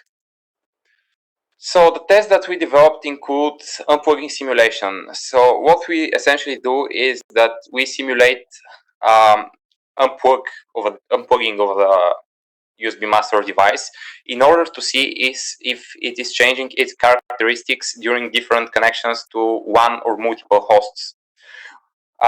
We do that so we can understand if a device is still a mass storage device if it has been plugged 50 times, and to see if the firmware keeps track of how many times a device has been plugged to a host in order to determine if such a device is keeping a record of its connections. The other, and maybe one of the most essential tests that we developed, is the device type validation tests. Its aim is to validate if the device that is being tested is actually a real true mass storage device, or it is one that poses to be as such, or if it's a mass storage device and something else. For example, a mass storage device and a keyboard that runs in the background. We do that by inspecting one specific part of the firmware of the device, which is called the device class interface descriptor. And this part of the firmware keeps the information of what driver should be attached to the device when it's connected to a host. So, for example, if I have a mass storage device that is also a router, it will require a network driver to be attached to it in order to function properly. So if we examine that part of the firmware via special tools, we are able to determine if the device has only one mass storage interface, and if that interface actually is the mass storage interface and not something else. The other test that we develop is vendor information validation test, which aims to make sure that the device that we use is genuine and that has been registered with the USB Foundation. So any device that uses a USB port or a USB plug has been registered to the USB Foundation. So if the device is not in their database, it is considered as malicious because there is nothing known about it, despite the tests that were performed before. So you might ask, what if I create a device and use the USB interface for easier communication with the host? So if you created your own device and it uses some kind of a microcontroller or microprocessor, I'm pretty sure that this microcontroller or this microprocessor will be registered with the USB Foundation. So your device will still be recognizable. Here comes the question, okay, what if I develop my own microcontroller or microprocessor? Well, that's the edge case which we consider as still malicious. Because the registration of a device with the USB Foundation takes less than a month. So your device will be considered malicious until registered with the Foundation.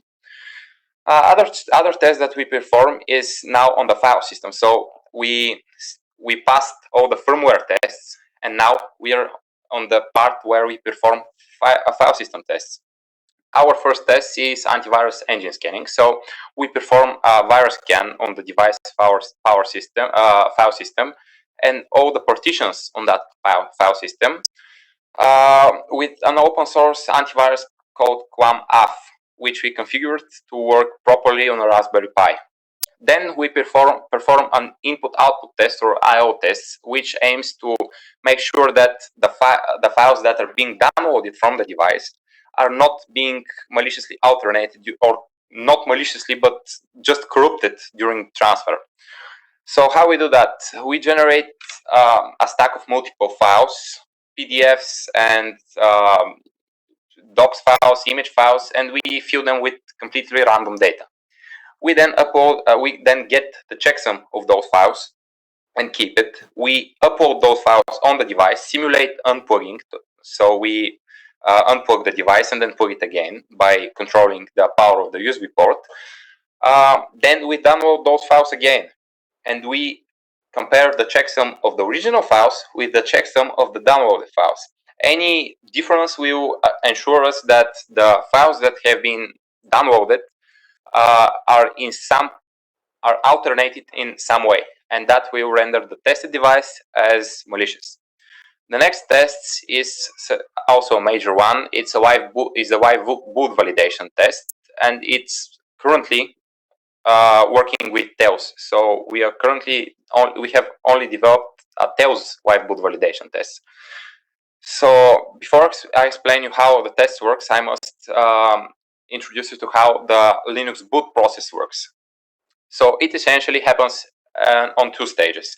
The first stage loads the Linux kernel with as little as possible pre-compiled inside kernel modules or kernel space drivers, and a temporary file system called initro or initial RAM disk file system that is very lightweight and holds all the necessary drivers in order to make a computer to work properly. This file system then attaches the proper drivers to the Linux kernel, detaches itself from the RAM of the device. Then a real true file system, most of the cases called systemd, is being attached, and this temporary one, the initro.d, is being transferred to a special directory where it can be used later. So that's how the Linux boot process works. So where can an attack happen? An attack can happen during the attaching of drivers from the initro.d to the kernel. We can create a persistent rootkit by creating and injecting a link from a malicious driver to a pointer in the code from a true driver on the initro.d image. So then we will have two drivers, one default driver such as CD-ROM or the USB driver, and one malicious that has connections with the true one inside the initro.d image. We then can see that during the boot process, the initro.d will attach the original file, the true kernel driver or kernel module, and then this kernel module will activate its link to the malicious one, which is also attached with it to the Linux kernel. So how we can prevent this? One very efficient way to do it is by opening the file system on the flash drive, finding this initro.d image or this file containing the initial RAM disk file system, getting the checksum on this file to the Tails database, and finding the checksum of this particular initro.d file. Then we can compare both of them and make sure that they're the same. If they're not the same, it's a clear indication that the content of the local initial RAM disk file on the flash drive is alternated in some way, and by this we consider it as dangerous. The other test we developed is OS emulation. So we emulate different operating systems such as Windows and Mac OS in order to determine if the USB master device that we are testing behaves differently on different operating systems. Of course, we do not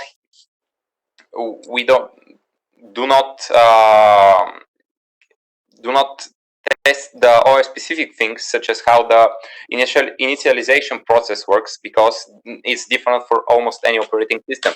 So that's why we are concerned with basic things, such as the configuration descriptor that tells us what driver to be attached, the vendor information, the content of the files on the file system. So in order to determine if there is a virus which is not operational under Linux, but is fully operational under Windows. And those are the tests that we developed. So this is our software architecture. We have the Python framework that runs on a Raspberry Pi with a Linux distribution. Sorry for interrupting you, but mind the time, please. Oh, sure. I have a few slides. You're supposed to finish at 3:15. Yes, I'm sorry. So maybe in a couple of minutes. Okay, I will finish your presentation. Okay, go. Sure. So we have a main class that initializes the USB hotspot detector with in a graphical or no graphical mode. The USB hotspot detector detects hotspot events of USB device on the bus. If a new device is being plugged, it sends it to the evaluator. The evaluator performs the specific test. Then it launches the virtual machine. The virtual machine the scripts on the virtual machine performs the other tests. Then it saves the result of those tests on a shared folder on the host. Then the original evaluator shuts down the virtual machine, takes the results from the tests from the shared folder, and compares them to the results from its own tests. So now, what are the hardware modifications? Well, the main hardware modification is a USB port extender, such as this one, this prototype, that consists of a USB keyword detector and USB port power controller. Here is a simple diagram of the port extender. So what we have here is the USB port. We have a relay that controls the power supply, the power to the port via a GPL pin on the Raspberry. We have something called transistor voltage suppression diode, or TVC diode, which are connected to the data lines and are anchored to the ground lines. So those diodes are almost neutral on the circuit until their threshold is being passed. So if voltage higher than 7 volts passes through the circuit, they will start sucking all the current and redistributing it to a fuse. That fuse will then blow up, of course, without reaching the ground pin. And by this, we will be sure it will be a clear indication that there is a USB keyword or device that tries to create a power surge on our test system. So that's our hardware architecture. We have the Raspberry Pi. In this case, it's a 3B. We use the GPIO controllers to control the GPIO pins, which control the relay that controls the USB port power supply. So now a quick demo. Do you all see my camera? I guess so. Okay, so... We do, but make it very quick. Okay, this is the prototype. It's a Raspberry Pi with a couple of hardware modifications and touchscreen display. So this is the program. It's with a completely foolproof interface, 2 buttons, nothing else, a walk system, and here are a few thumb drives. So this one is almost like any other thumb drive, with the exception that it's not only a mass storage device, but it's a USB wireless adapter that opens an unsecured connection to the host that is connected to, and therefore poses security risk. So what will happen when we plug it to the testing system?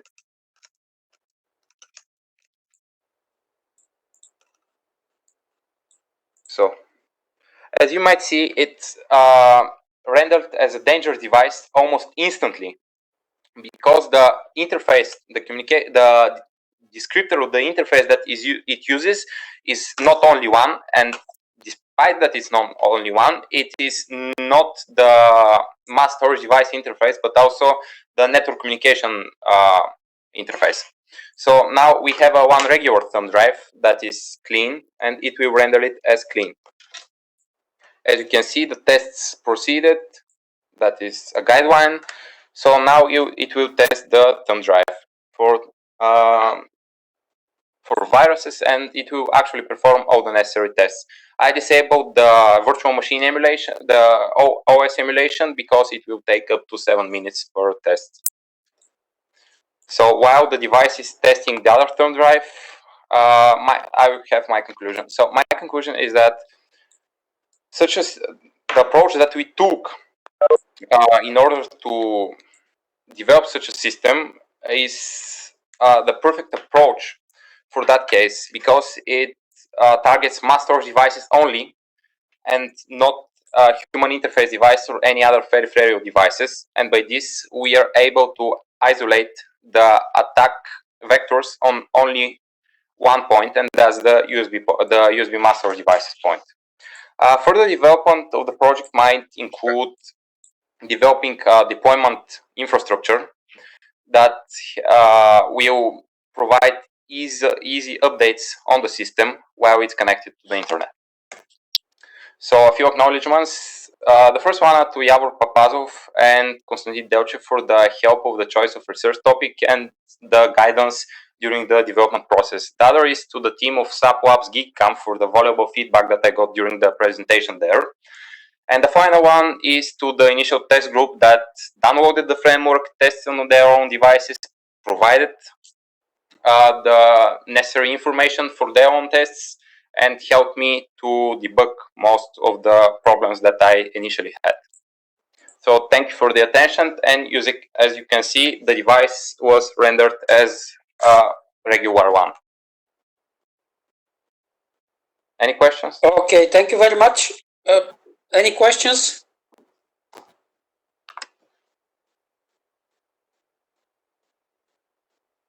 Okay, no questions. Okay, we'll continue then with next presentation, Jordan Svetkov. Hello, I would like a second for me to set up my camera. Is the video on? Is everything fine? Yes, it's okay now. All right. Now, just a second. Okay. Is the presentation visible? As well as the red cursor?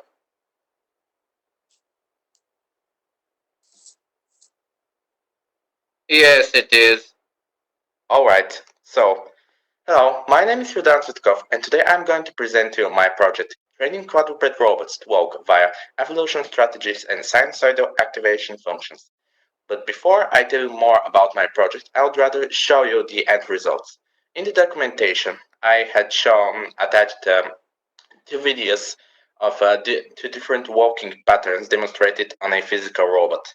Now I'm going to demonstrate you a third one that is able to correct its orientation, but I would need a second for me to turn on my phone camera in order to show you the physical robot. In the meantime, I will disable my camera here. All right, just a second.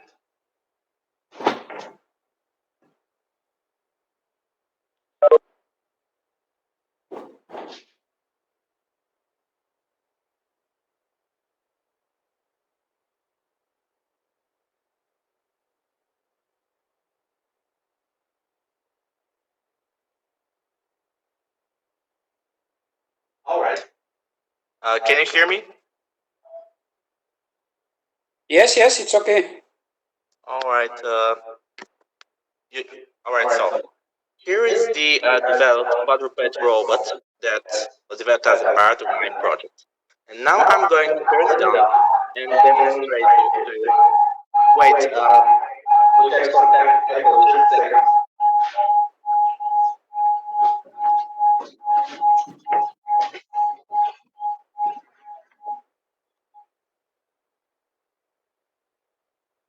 Please remove the gray spot which is obscuring part of your presentation.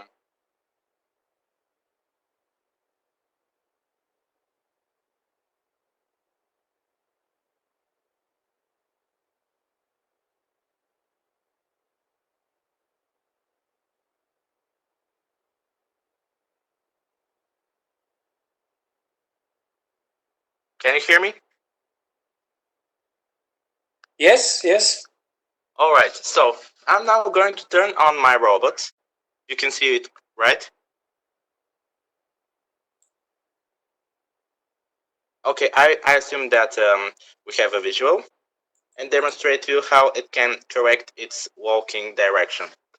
So, all right, now I'm going to let it here. And as you can see, it's slightly tilted, but it will be able to correct its paths and walk straight forward, as you can see here.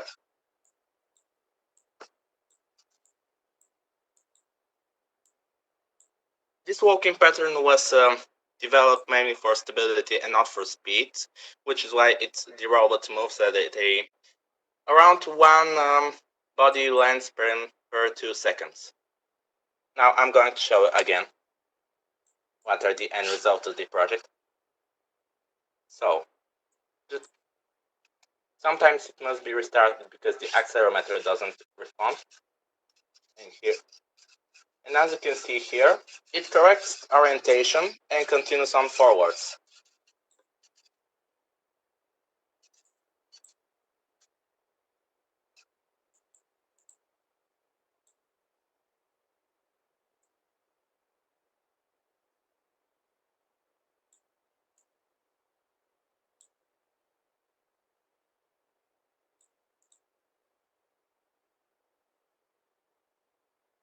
Now I'm going to move on to the presentation part of my project.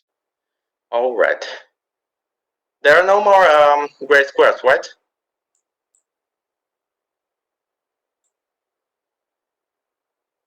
Yes, there are none. All right. Wonderful. Well, then we can begin.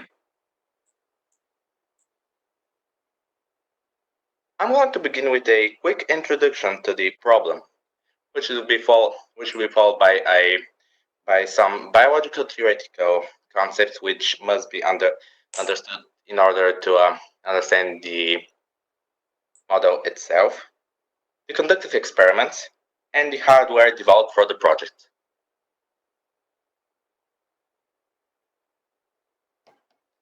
Although it might seem like a walk in the park for humans, moving around by using legs is hard. From a control standpoint, walking is a process that requires making complex decisions tens of times a second based on noisy data. From an optimization standpoint, there are many unsatisfactory local minima that an algorithm can easily fall in. Even if you have a control that works well in simulation, you have to overcome the dreaded simulation to reality gap. Due to all these concerns, controllers are usually handcrafted by control theory specialists. With the advent of machine learning, the use of neural networks has been researched for legged locomotion.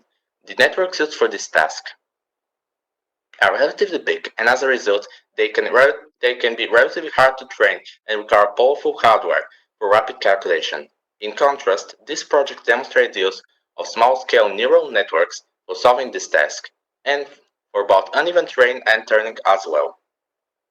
Now I will present some biological concepts which are the basis of the final presented architecture.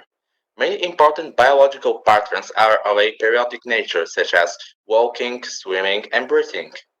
Such processes can be regulated by groups of coupled neurons located at the spine of most vertebrates, and they are known as central pattern generators, or CPGs for short. Theoretical models based on CPGs have managed to achieve walking with as little as 8 generators, modeled as coupled periodic differential equations, but they cannot be controlled by sensory input or robots that use passive stabilization. For transferring walking patterns from animals to robots, principal component analysis is used to extract the most important signals from joint data. These building block signals are called kinematic motion primitives, and they are important as they show the manners in which we can express biological movements and motions in a low-dimensional way. It has been shown that 4 or 5 signals usually account for the majority of the cumulative variance of the motion, as they represent the final outputs of the central pattern generators. This is further evidence that walking can be expressed by few periodic signals. Based on these concepts, the following changes are made to the traditional simple feed-forward neural network.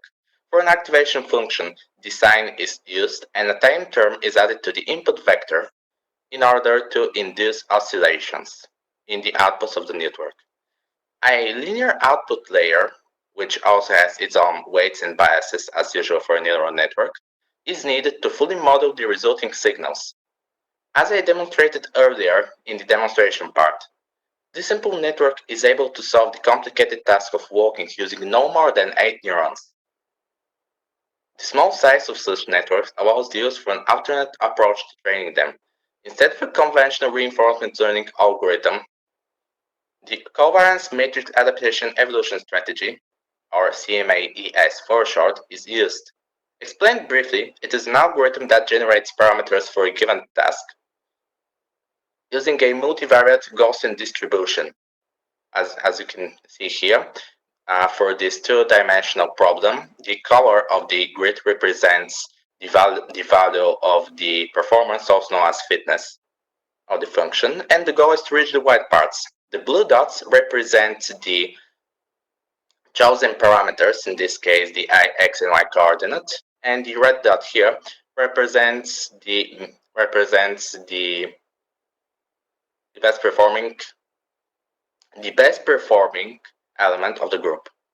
And to explain briefly how this algorithm works, it generates parameters using a multivariate Gaussian distribution, and its covariance matrix changes as its learning progresses. As you can see here, the matrix stretches in the supposed direction of the global optimum to produce results which are closer to it, as you can see here in the endpoint. It's important to note that this algorithm evaluates the performance of parameters or batches of rollouts referred to as generations, and the performance of each of these rollouts is calculated by a fitness function.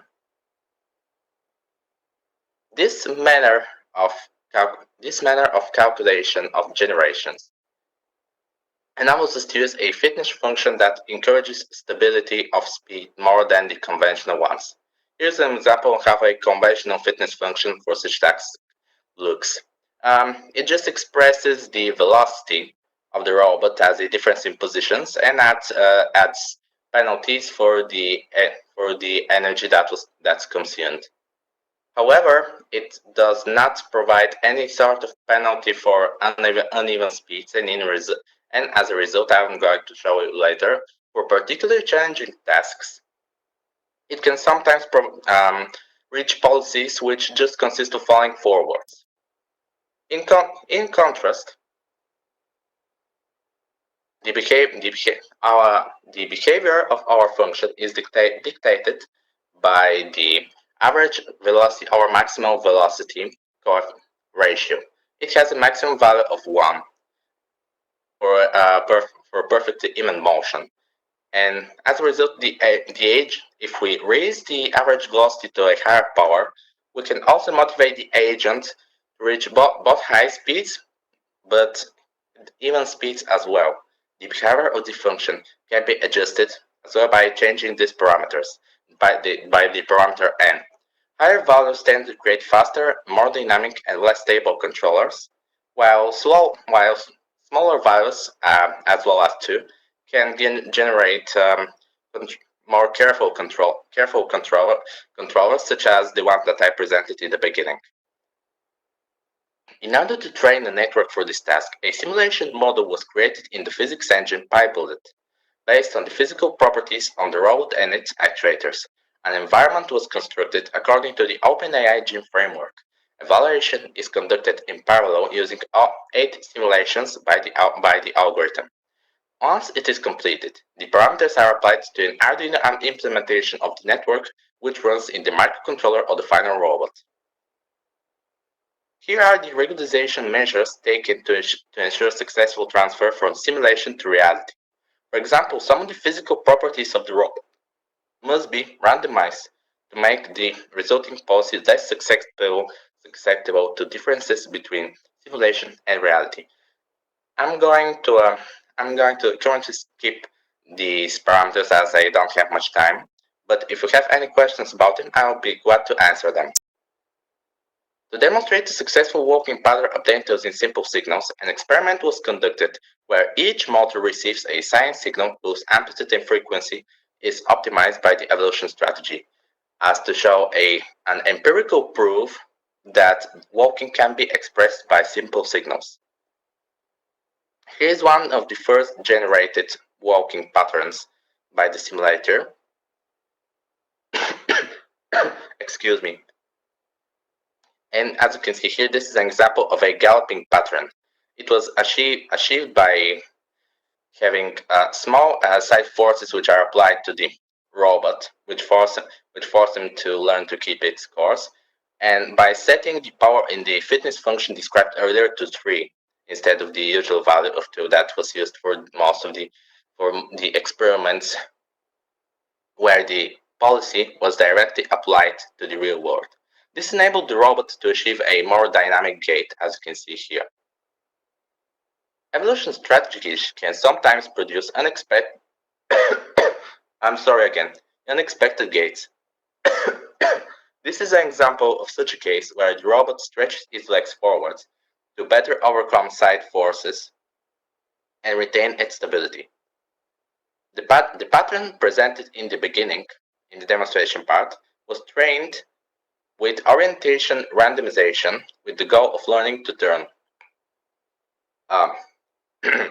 The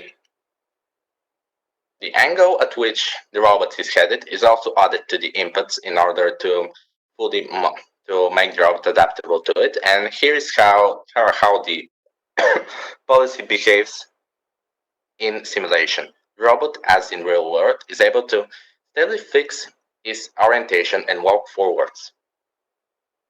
As for the neural network gait that was presented in the documentation in the real world, it was trained on rough terrain for better performance on the easier task on walking on flat terrain. Despite using only the data from the accelerometer and gyroscope for the angles and angular velocities of the body, the robot is able to navigate random terrain consisting of rectangular blocks without deviating to the side. It periodically stops when its legs collide with the ground, as it doesn't have any sensors to detect ground contact collision. The only sensors with which that was achieved was by a gyroscope and an accelerometer. The following experiments demonstrate that when using conventional reinforcement learning techniques and the fitness function that I mentioned earlier, it is possible that the robot learns to simply fall forwards, and as a result, it cannot achieve walking. This is the case for this particular robot because it is based on a real life robot, and as a result, it is not as agile as usual reinforcement learning tasks which involve locomotion. If given enough torque, focus on the robot on initial reward maximization may cause it to leap forwards instead, as demonstrated here. And of course, a slightly longer run training cycle. As the hardware part of the project, a quadruped robot has been developed with a focus on durability, ease of use, and usage for extended periods of time. In the following section, some key points with construction will be described in brief because I believe I've already passed the 10-minute mark. In most existing quadrupeds, the knee joints are driven directly by the motor. To make the center of mass closer to the body, the knee motors are moved to the lower hips, driving the knees using 4-bar mechanism which translate the motion back to the hip joints. In this way, the center of mass of the legs is closer to the body, thus reducing the moment of inertia of the leg, that is the rotational equivalent to mass, how hard it is to rotate a given object around an axis, and thus increasing agility. To make connecting the components to the microcontroller easier, A printed circuit board was developed with additional slots for 4 sensitive resistors and 4 more servos for further development. Here you can see which pins connect to which components, which are color coded. In short, we have a battery which connects to voltage regulator. The voltage regulator connects here, and by these heavy duty power rails, they power both all servo motors and the microcontroller as well, on which the neural network code works. I forgot to mention that the fact that these networks are so small allows us to apply them to a microcontroller, which is not possible with currently existing neural networks for that's all the texts which are included in scientific literature. They usually have 2 hidden layers with 256 neurons, while the walking patterns that I demonstrated only use 8 neurons. The legs embed developed with the help of the generative design technique to ensure a balance between strength and weight. The process is divided into 3 steps. First, the forces and the static points must be defined on an optimized part, as well as the areas where it will be connected and static. For example, here the points in which the balls are inserted for this example part are defined as static points, and a force is applied to this axle right here. Once we receive an optimized model composed of triangles known as a mesh, it must be recreated in the CAD program, in this case Fusion 360, using conventional CAD modeling, and it must be adapted for additive manufacturing using a 3D printer. For example, as you can see, most of the connecting routes have been made slightly bigger in order to better account for the weakness of parts, along with a force between the layer lines of 3D printing is applied. And in general, the geometry of the end result is made slightly less complicated so that it can be better recreated by the 3D printer. These are the sources that I used, and I would like to thank you for your attention. The author acknowledges the mentor Konstantin Delche for its valuable support and feedback, and the National Library Ivan Vazov Plovdiv, which provide me with access to a 3D printer for manufacturing the parts of the robot. And now, if you have questions, I will be glad to answer them. Okay, thank you very much. Any questions? May I? Okay, Of course. First of all, my contribution to this project is much smaller than what one can imagine from all the acknowledgements and dimensions of my name. I did work with Jordan Svetkov mostly around his participation in the summer school and in the World Millset Expo, which was held in the Emirates last year. But all concepts, all designs, all neural network research and so on is entirely his. This is to be explained, I believe. Second, a question to Jordan Svetkov. Yeah. Yours. Your neural networks are fairly small, and Yeah, of course they. Yeah. yes, but this means that they are potentially easier to study from a purely mathematical point of view.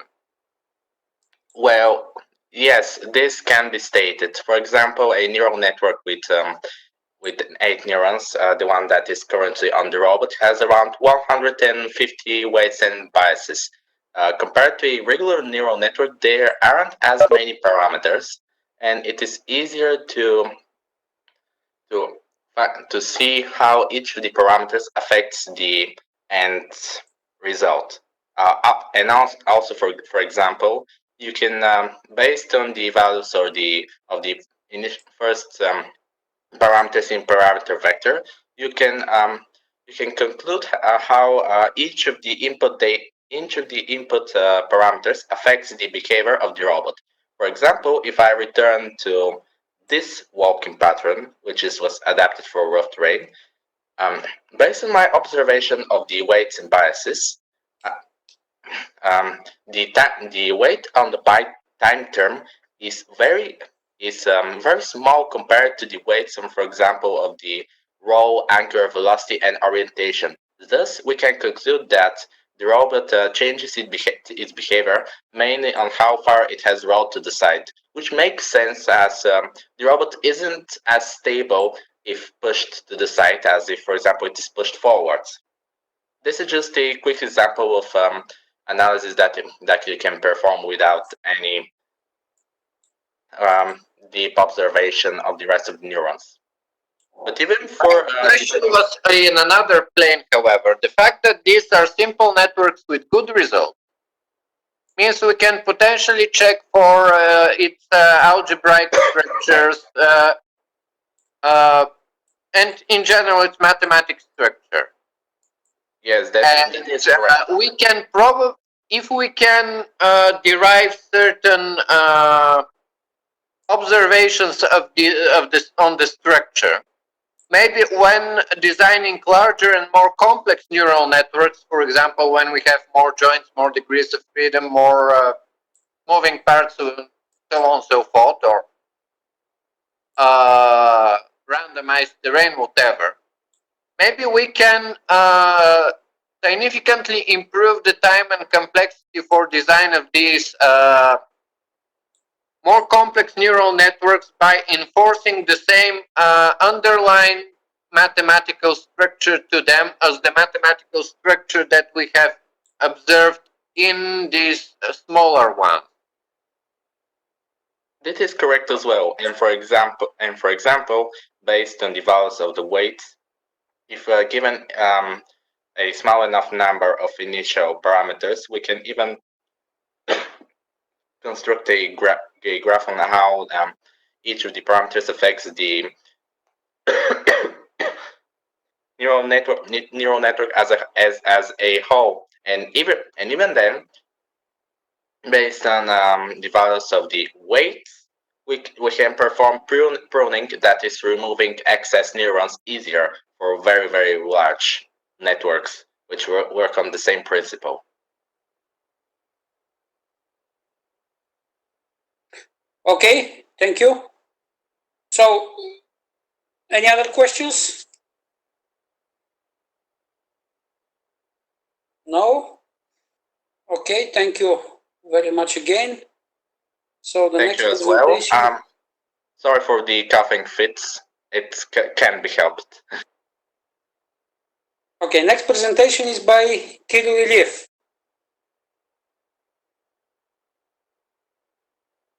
Kirill? You hear me and see me? Yes? Okay. Okay. Nice, you can start now. Sharing screen.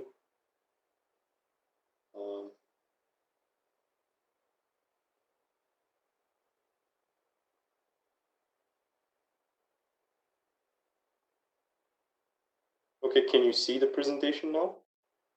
Yes, it's okay. Okay. So, I'm Kirill Iliev from High School of Mathematics, Academy Kirupov, and today I'm going to show you something that I sincerely hope you find interesting. That, of course, is my project Liquid Knot. Starting with the definition of a problem that this project solves. And first of all, Liquid Knot is a render engine. Render engine is an algorithm which purpose is to get some serialized scene. In this case, this is an FTL format, but it can be described in any way, shape, or form.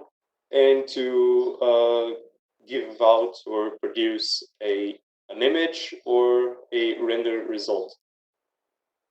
There are three main approaches to achieving such algorithms. The first one is rasterization, which is really fast but unrealistic and often resulting in a poor quality result approach. That's mostly used for games because of its lightweightness. Yes. Okay, so the second algorithm is ray tracing. As you can see, it's extremely realistic and it produces high quality results, but its drawbacks are that it's extremely slow and resource intensive, making it really hard to implement in fast-paced applications. The third one is ray matching, which I would argue strikes a perfect balance between quality and efficiency. On top of its balanced nature, ray matching has one major advantage over the other two. You can see side-by-side comparison the rendering of the same sphere in two rendering engines. The one on the left is Cycles, which is a rendering engine that's implemented in Blender. That's a ray tracer, and as you can see, the silhouette of the sphere isn't a perfect circle. It's a jagged line that connects to itself, and as you zoom in on the silhouette of the sphere, the effect becomes more apparent. That means that curvature is being simulated by high vertex counts, and that it is not a true curvature. On the other hand, with liquid knot, you can see that the silhouette of the sphere is a perfect circle, and as you zoom in on the sphere, you really do see that the curvature is perfect. You may be wondering, how is that possible, and how can you define an endless detailed object in a finite space?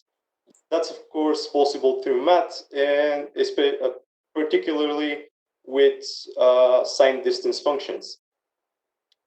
You already saw the major advantage of signed distance function, but the disadvantage of this same concept has single-handedly made ray matching unusable in production and in the industry in particular, like the gaming industry and feature animation.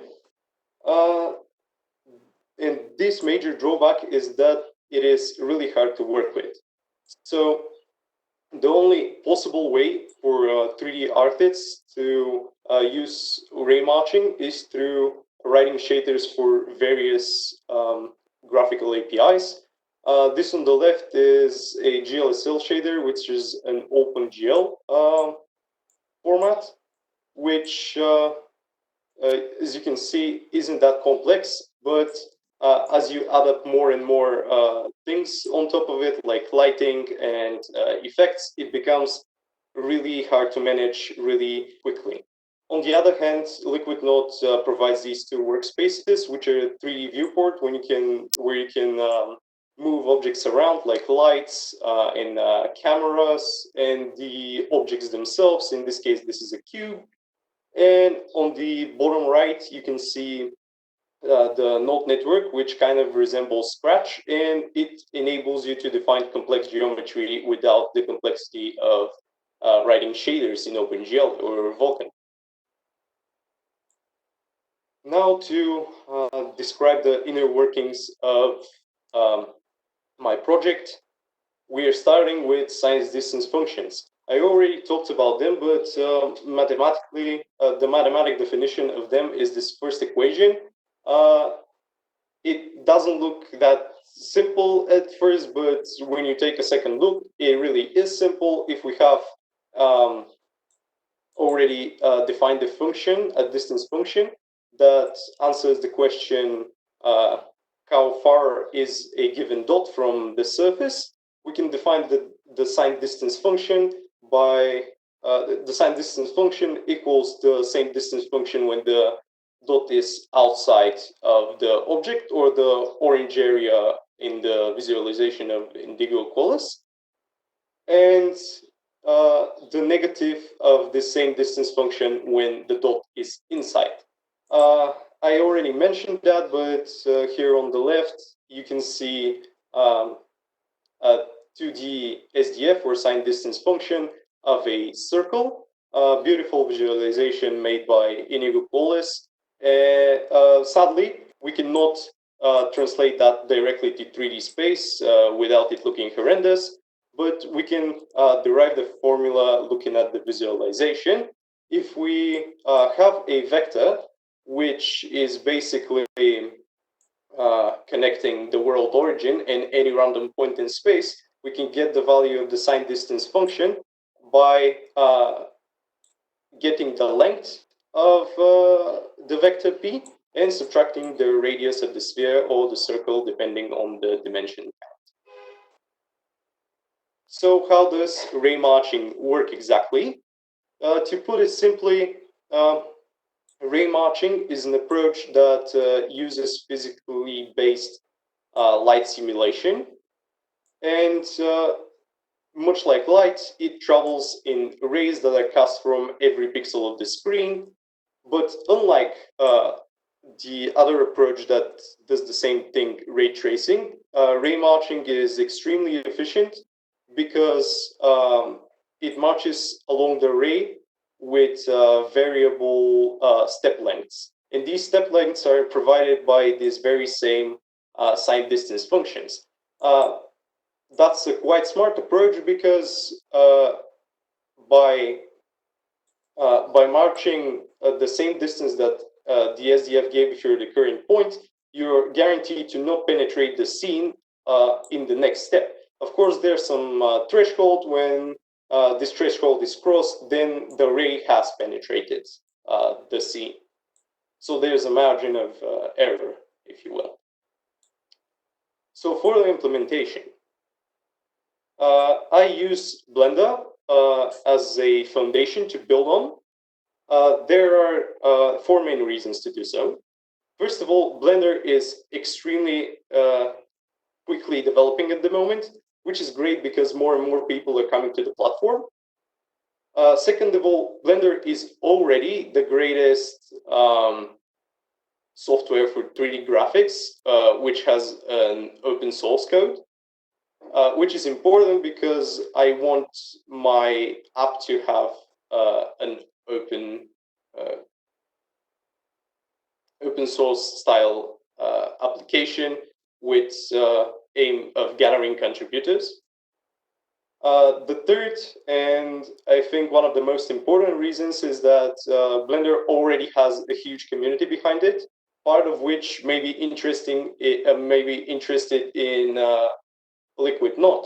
So, and in fact, some of them have already shown interest in Liquid Knot because they see those demos of ray marching on the internet, but they're actively working with their jobs and they cannot tackle writing OpenGL shaders.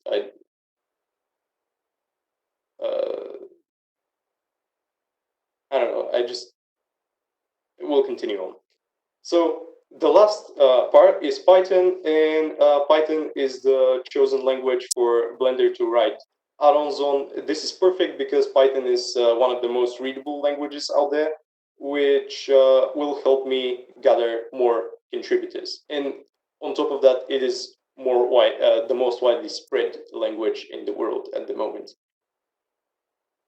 For version control, I'm using GitHub and GitLab, both of them because that's what most open source projects do. For a graphic API, I'm using OpenGL. That's because OpenGL is the most reliable graphic API, meaning that it will run on any OS, on any hardware, generally made after 1992.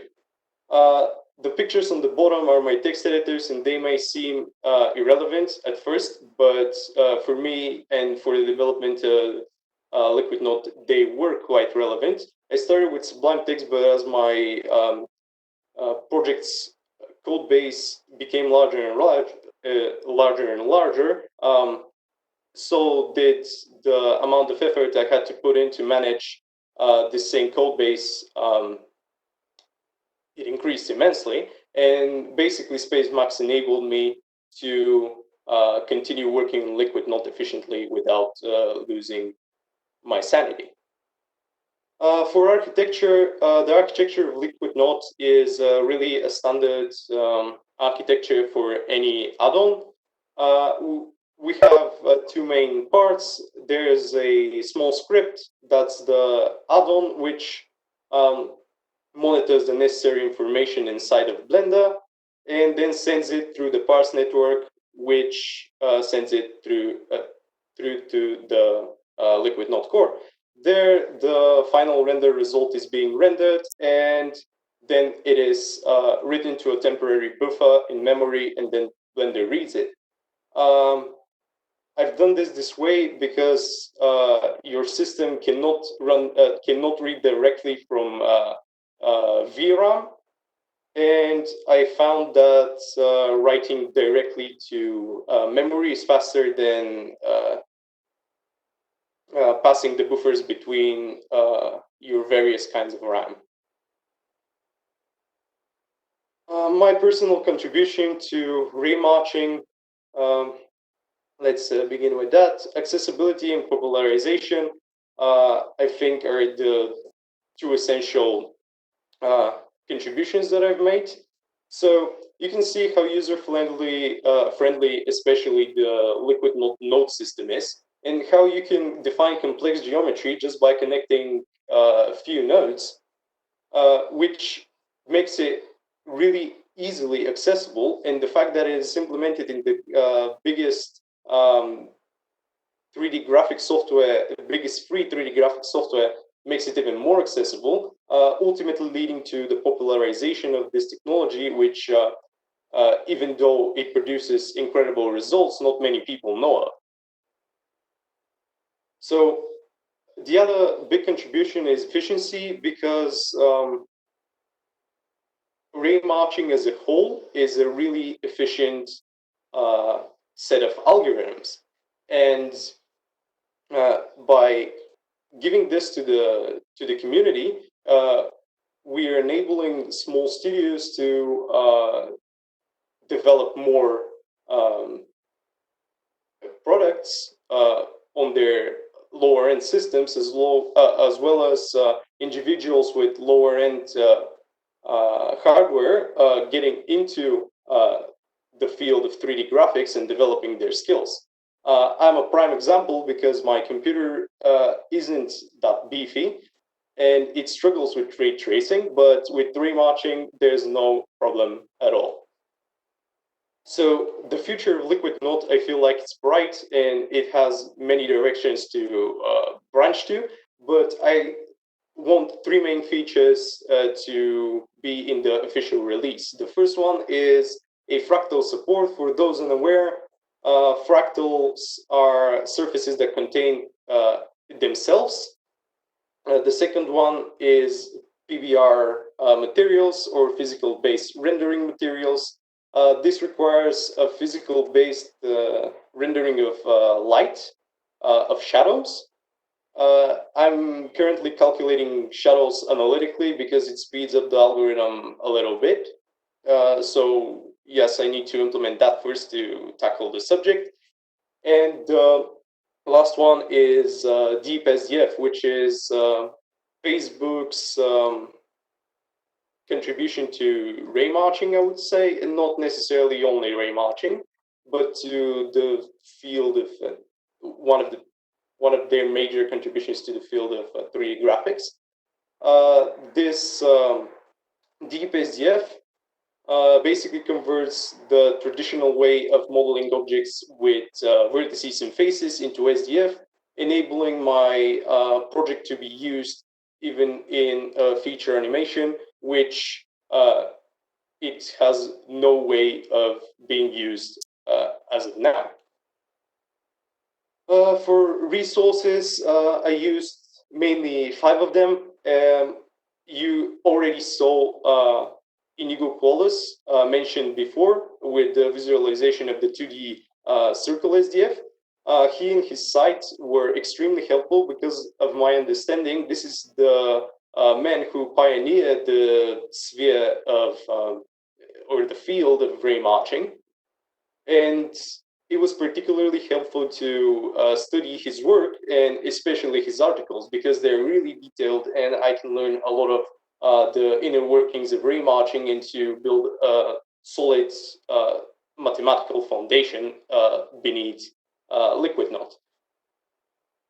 I, of course, used the Blender API documentation, which is no-brainer since I'm basically using this for the whole development of liquid knot. Blender Dev Talks is a forum where you can reach to the core Blender developers and ask them questions about the API and the inner workings of Blender, which was particularly helpful and basically enabled me to really focus on the project. And if I encountered any difficulties, I can just ask the developers, which were really quick to respond to my questions. I, of course, use the OpenGL reference page because OpenGL has a really nice API, which I used on a daily basis, especially in the beginning of the project. And the last one is LuxCore Render, which is a render engine, a ray tracer, which has an add-on for Blender, which basically gave me a reference point for the implementation of render engines into Blender. And I'll be more than happy to answer all of your questions. Okay, thank you very much. Any questions?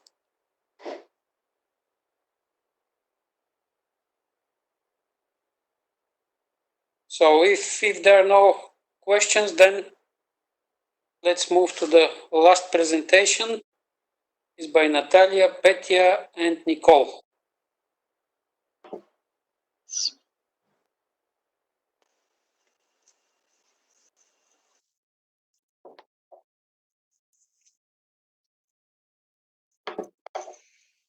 Natalia, Nicole? Yes, yeah, we're here. Are you here? Yeah. Yes. Okay, and who is going to? Can you see the presentation? Is gonna make the presentation.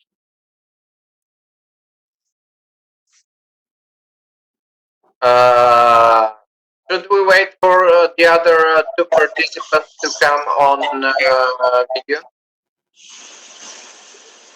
Excuse me? I see that Petya hasn't connected yet, or hasn't switched on her camera. Okay, I'm trying to connect. Just a second.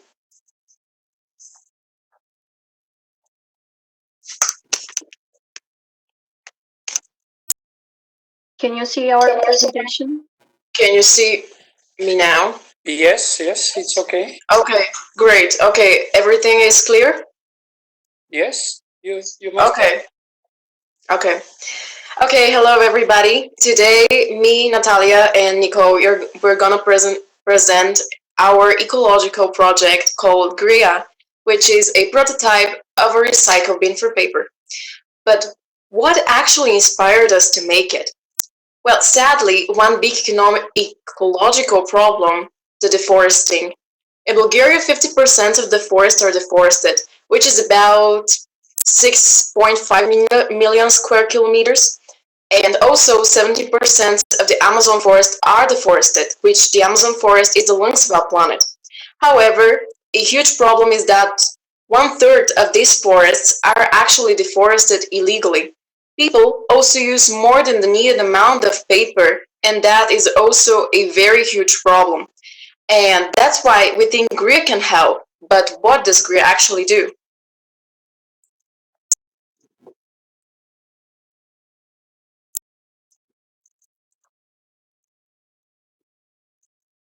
We can't hear Natalia.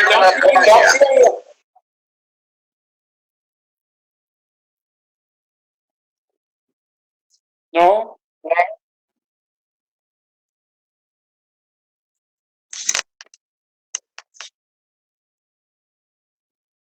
You can't hear Natalia? No, we can't hear Natalia. Oh, well, okay. Okay, well, just a moment, please.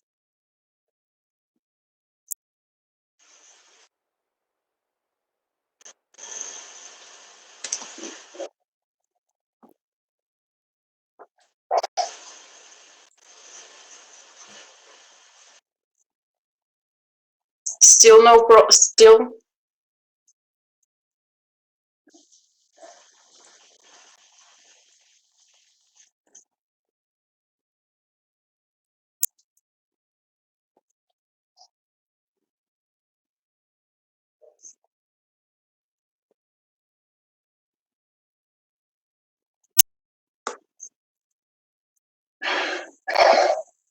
Okay.